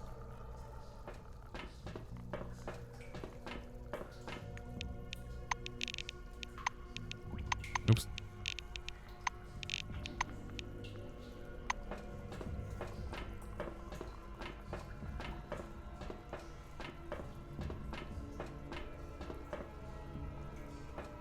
Stealth. Is there nothing up here? I just stealthed up here for nothing? Alright, well, let's stealth back out of here.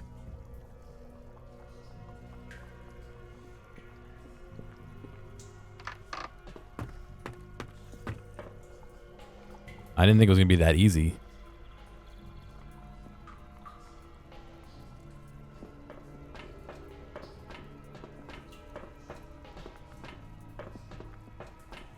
The dead body down there? Apparently I can reach it from up here? No, it has 85 cents on it. Or dollars.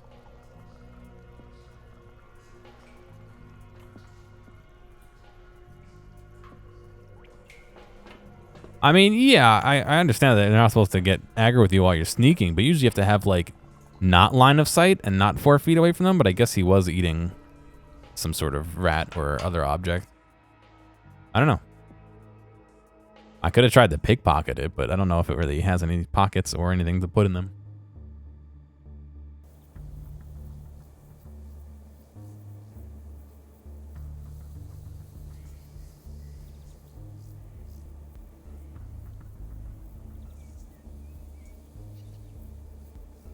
Is that what she wanted me to do? I don't even remember. Oh, good day. I'm busting my ass over here. I already rebuilt the pump from the ground up. What's taking you so long? I hope to see you again soon. That was not what she wanted me to do.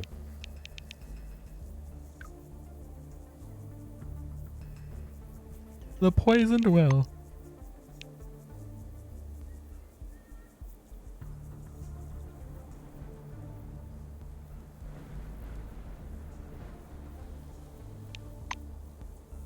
Maybe I do actually have to destroy that creature down there.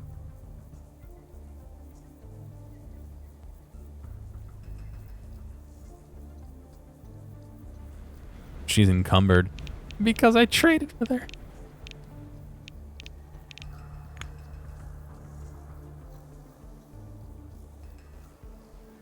Have I been able? I haven't tried sneaking in this game before. It was the first time I tried sneaking, so yes, no. Audrey puts down the cup.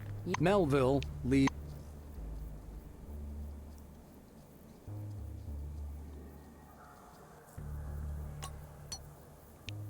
Well, there's 20 fuels, 400 gold.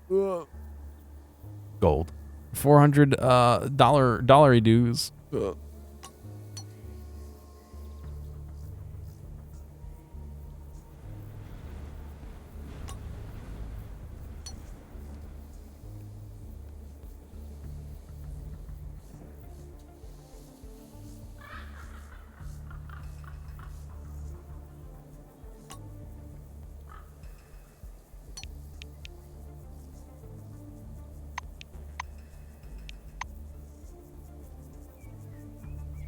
I don't know if that's going to be enough. I mean,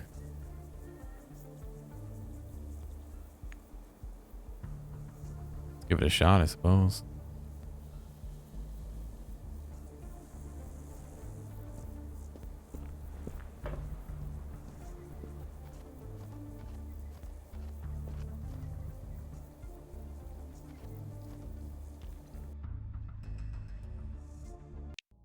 I don't even know if this is the right place to go. I'm assuming it is, but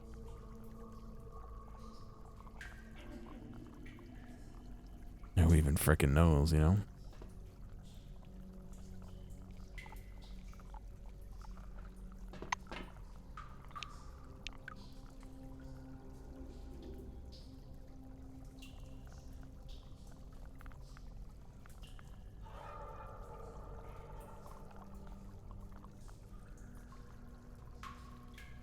Lucky cookie. Oh.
Barely even did any damage to it.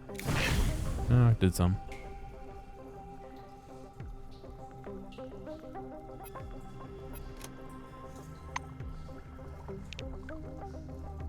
Oh, I should have saved before I fought it. Oh, well, I saved a few minutes ago.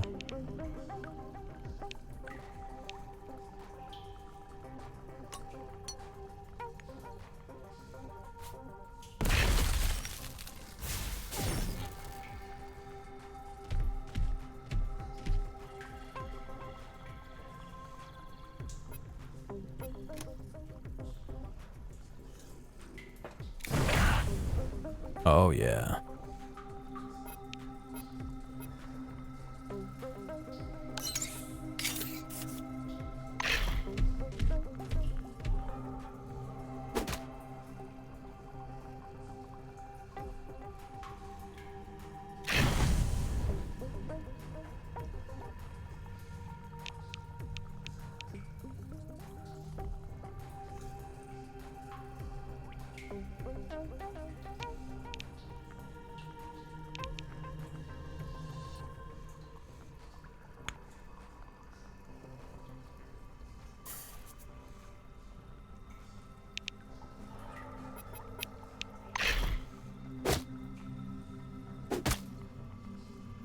Holy shit, that thing can really hit. And I fucking instantly die.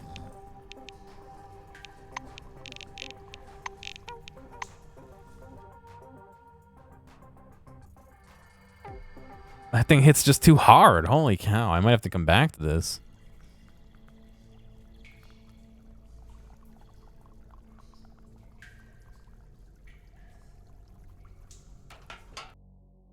Yeah, I think I have to come back later. Damn.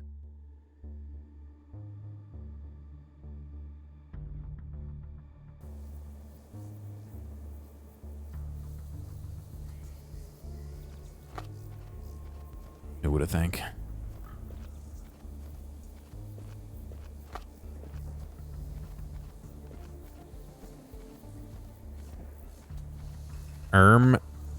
Dogan? Salutations. A small, dark-skinned guy bundled up in a worn-out jacket. His badge reads Dogan. A skinny hand sticks out from under his cloaks, holding a steaming omelet wrapper in a bannock. The sentry chews absently, gazing towards the misty swamp. You better not go there, it's dangerous. There's a... He shrugs eloquently. See ya! See ya!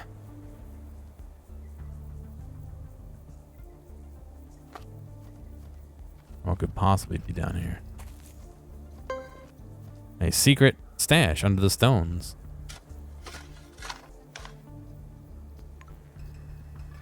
Assault rifle casings, empty air gun, and alright, there's just empty cartridges. Oh god, alright. Thanks, game.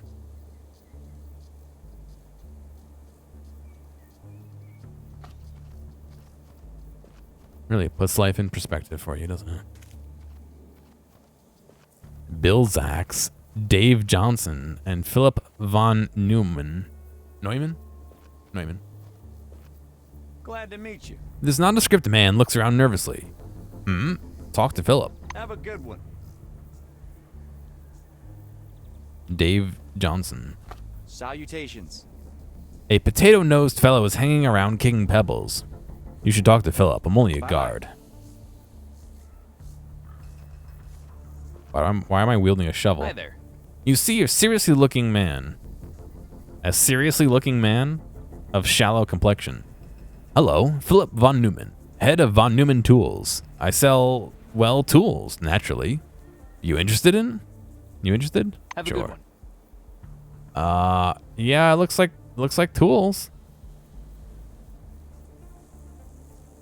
A cloaking device. A gun brush. Is there... Oh, please don't tell me guns degrade.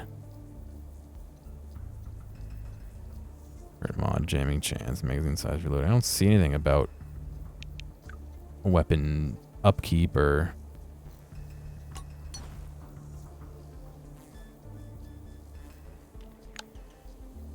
I can do an upgrade. I need a heavy weapons technical manual to upgrade it. Oh, shit.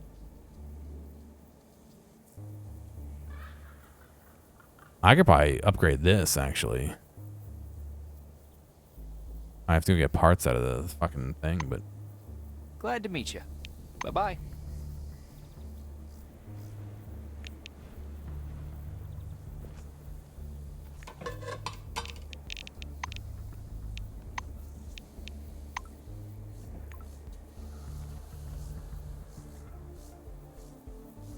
In fact, all right, let's go do that. Come over here.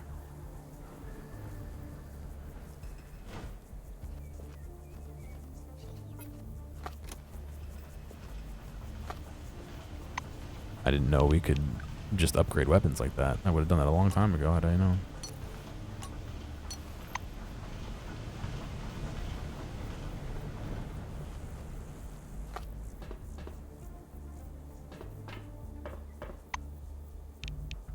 All right.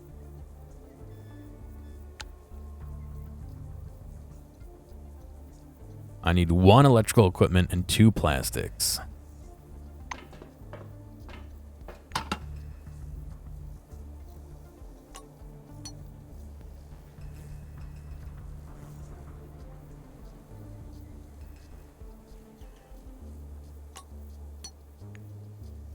Okay, it didn't let me like move 1 or 2. It just moved them all for me, but okay. Upgrade. I don't have a high-tech mod. Damn it. Oh,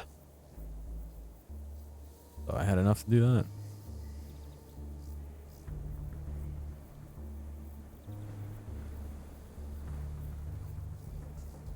You need gunsmithing to upgrade your shiv into a different shiv. High-tech mods. I gotta remember that when I level up.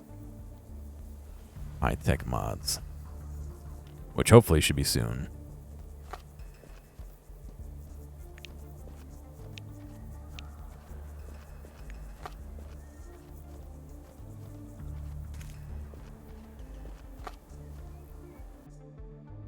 Alright, the swamp.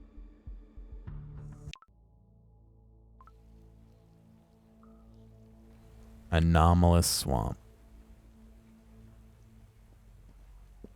What the hell's that?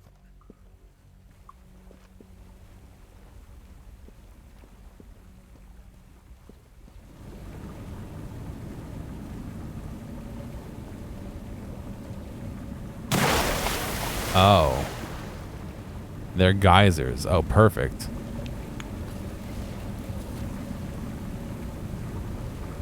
I see. Can I toss a bolt into them? Uh-huh. I understand now. They're reusing that feature. Okay.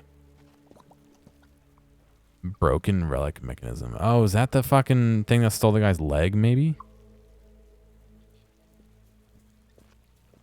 Where does this go? Into a cave. Ooh. Spooky, huh?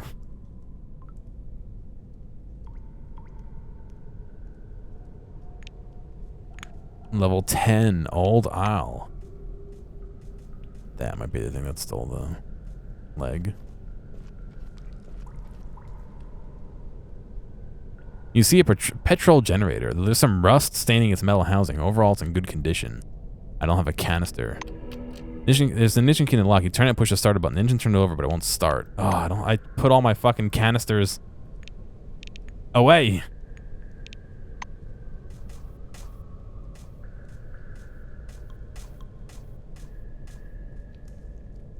Alright, let's go get a canister. You can't get down there anyway. I don't know if I could take pot shots at it from up here.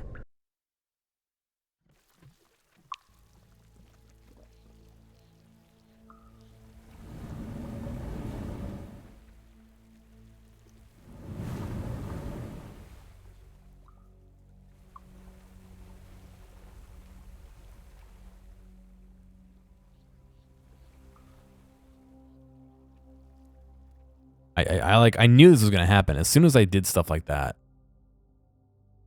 I was gonna not have what I needed to do things like this. As soon as I put stuff in the storage.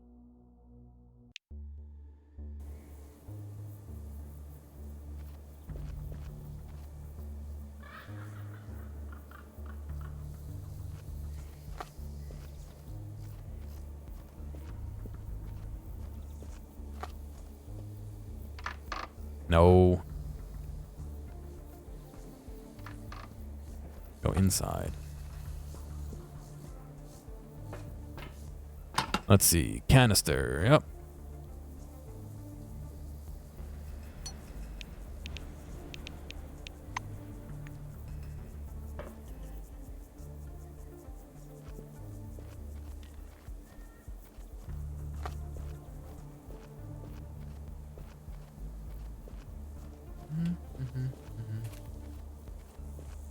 I was planning on being done like an hour ago, but did I just walk past?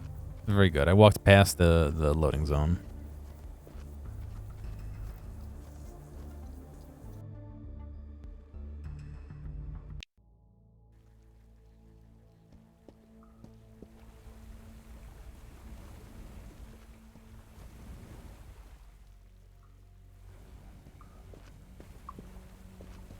Oh, excuse me.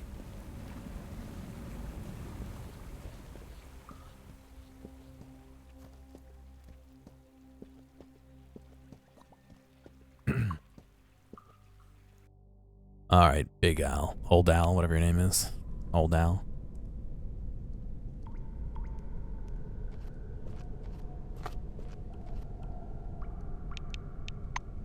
You unscrew the tank cap and tip the can over into the hole.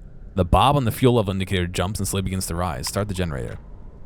The ignition key in the lock, you turn it on and push the starter. The engine roars to life. Away, whatever that said.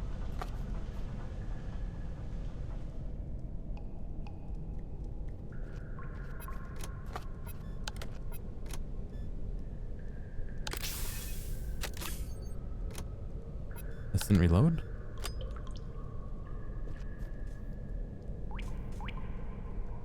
I guess the real question is, can we kill Old Al and not die? Oh, Skelly!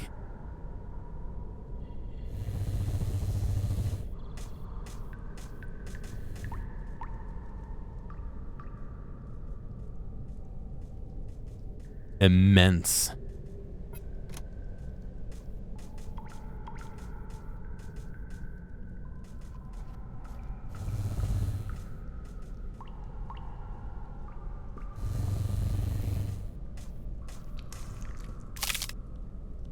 Daniel Garrick's dog tags. An army medallion charged with psi energy. Just touching it, you feel a slightly tingling sensation.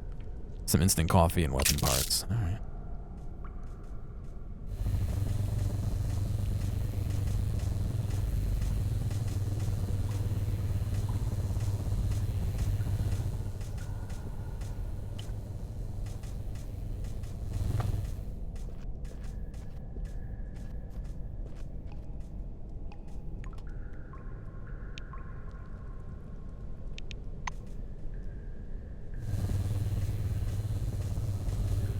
I don't know what turning on that generator actually did for us, to be honest. Also, we looted the container, so I don't know.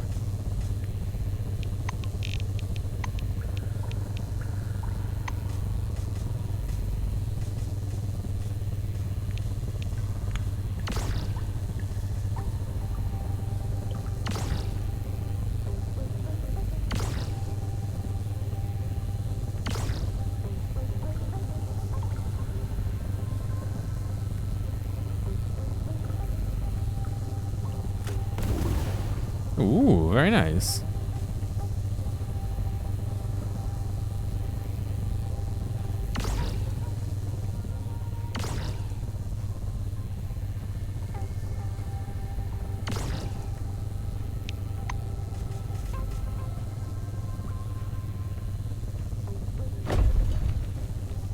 Disarming. Oh god, please don't tell me you disarmed me.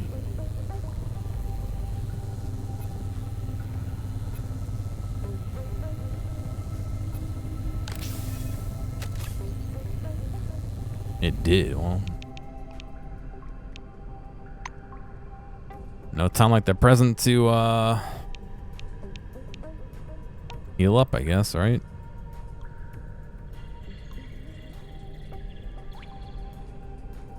I can't even do that either.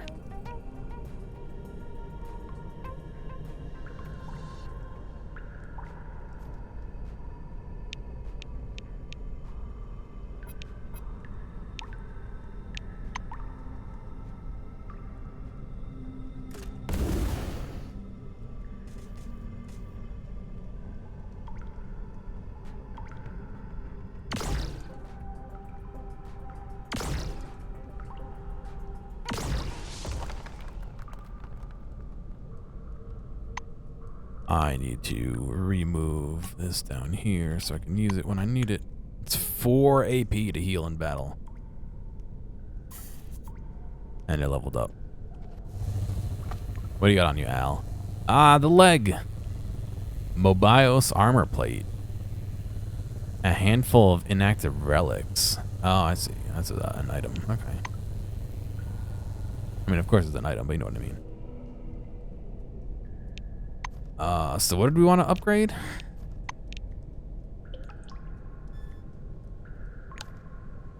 Our high-tech modification skill.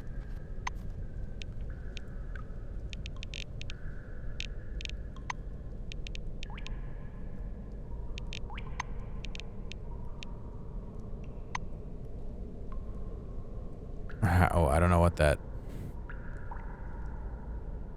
Is that a skill that I have? If I go up to 30 on here, will that do that? Go 32 actually, but...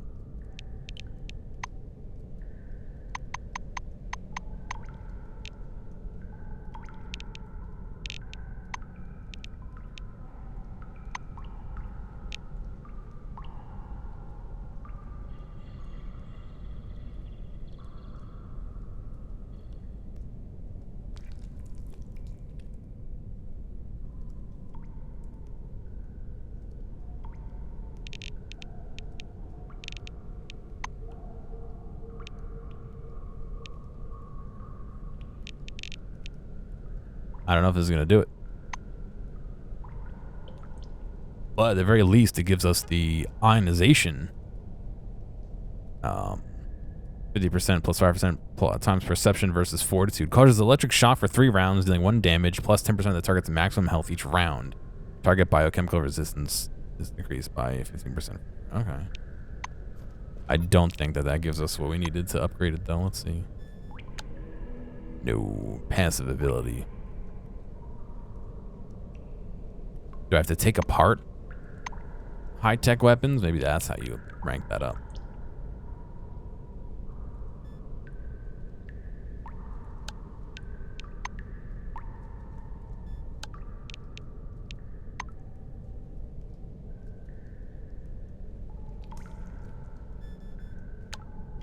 No. I'll have to look up how to increase that, I suppose.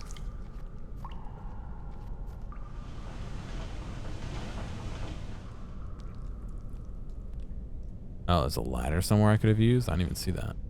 Oh, well. I don't know what this is. I bet you it's something. I'm gonna regret not looking.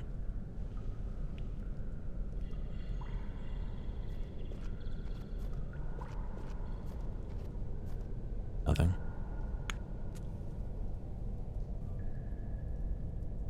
Shovel required. Yes.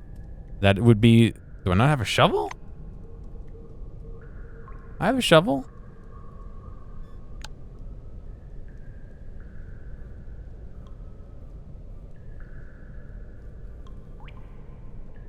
Okay, it's a special action, I guess. To dig with the shovel.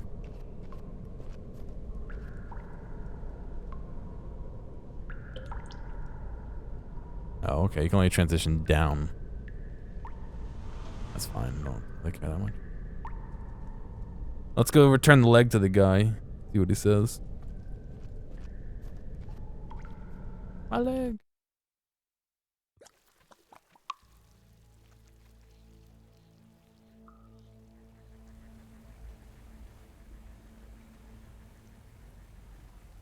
Quest updated. The thing most precious. His leg.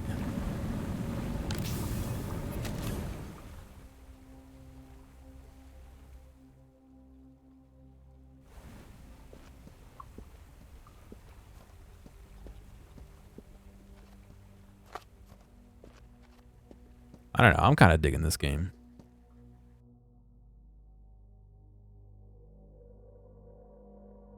I wish there were companions already. I feel a little like I wish we could have had one already. Maybe we could have and I missed it.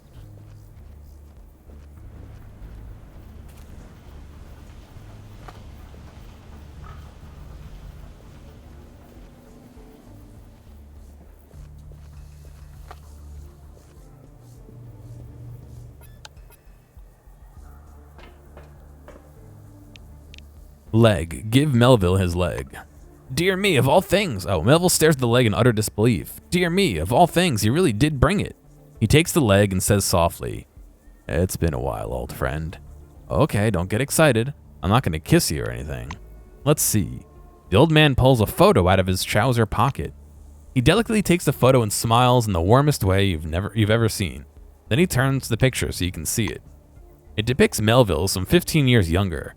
A girl easily recognizable as Audrey sits in his lap.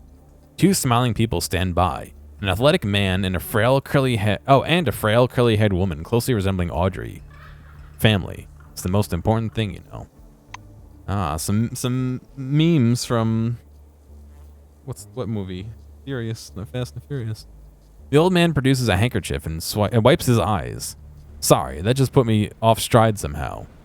Well, I could put this leg back in its place. If I could put this leg back in its place, that would comfort me. But only if the rheumatism's gone. Oh. Offer to make him a new prosthetic. Yeah, I can't tell. Oh, the old man stares at you wide-eyed. Yeah, I can't tell if you're Santa Claus or Mother Teresa. If you've got time and effort to spare on such a thing, of course I'd be grateful, with all my heart. You take his ex-leg as a model for their prosthetic. There's a workbench near the garage if you need one. Oh, almost forgot. Give Audrey that photo, would you kindly? Cool. I don't know what we need to build it, but let's try it out.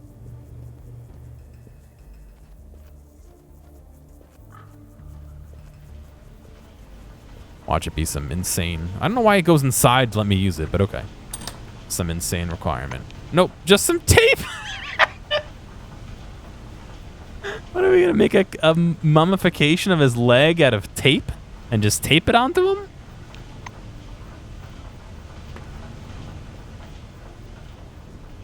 Fucking...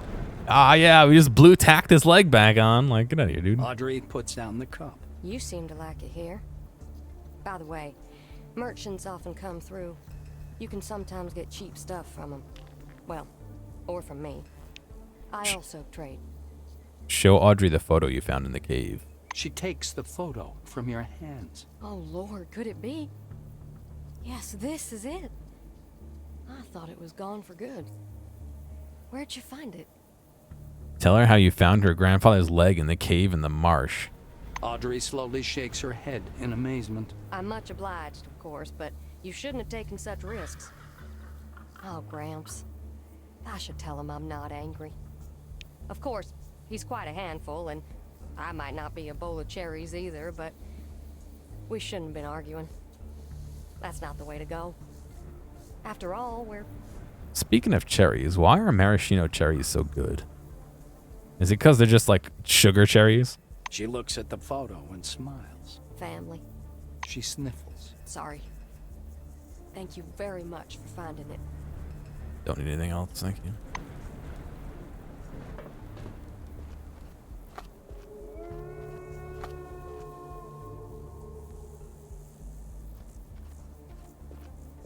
I do very much like maraschino cherries, but I fear that it's just because they're all sugar. And that makes sense. Give Melville his new prosthetic. Tell him you'd rather keep it as a weapon. Oh no! Melville accepts the fake leg from your hand with great reverence. Wow, holy cow, what a beauty, let me see. He quickly unfastens his old peg leg and places a new one in its stead. Then he stands up and takes a few steps. Large as life, it's even better than the real thing.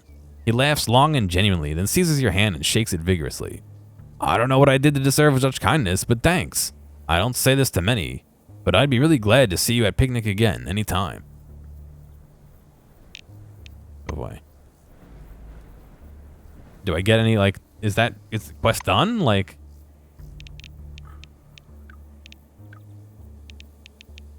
A poisoned well.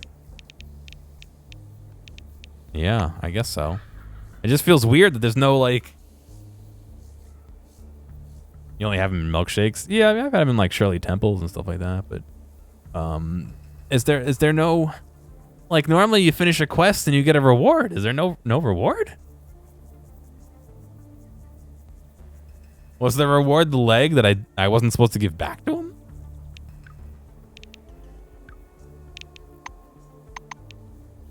I don't know. Like, not that I was doing it for the reward, but it is an experience-based game. You know what I mean? Save scum. No, I don't want to steal his leg. Plus, I'm not a melee character, so it wouldn't do me any good, but... Oh, well.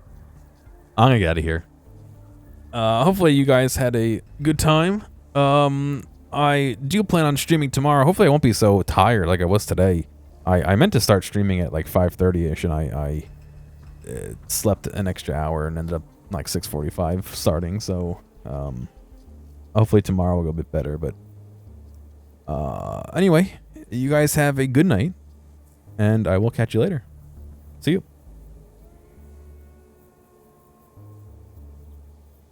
These interaction reminder things get weird, so I know you guys are smart people. You do what you want. I'll catch you later.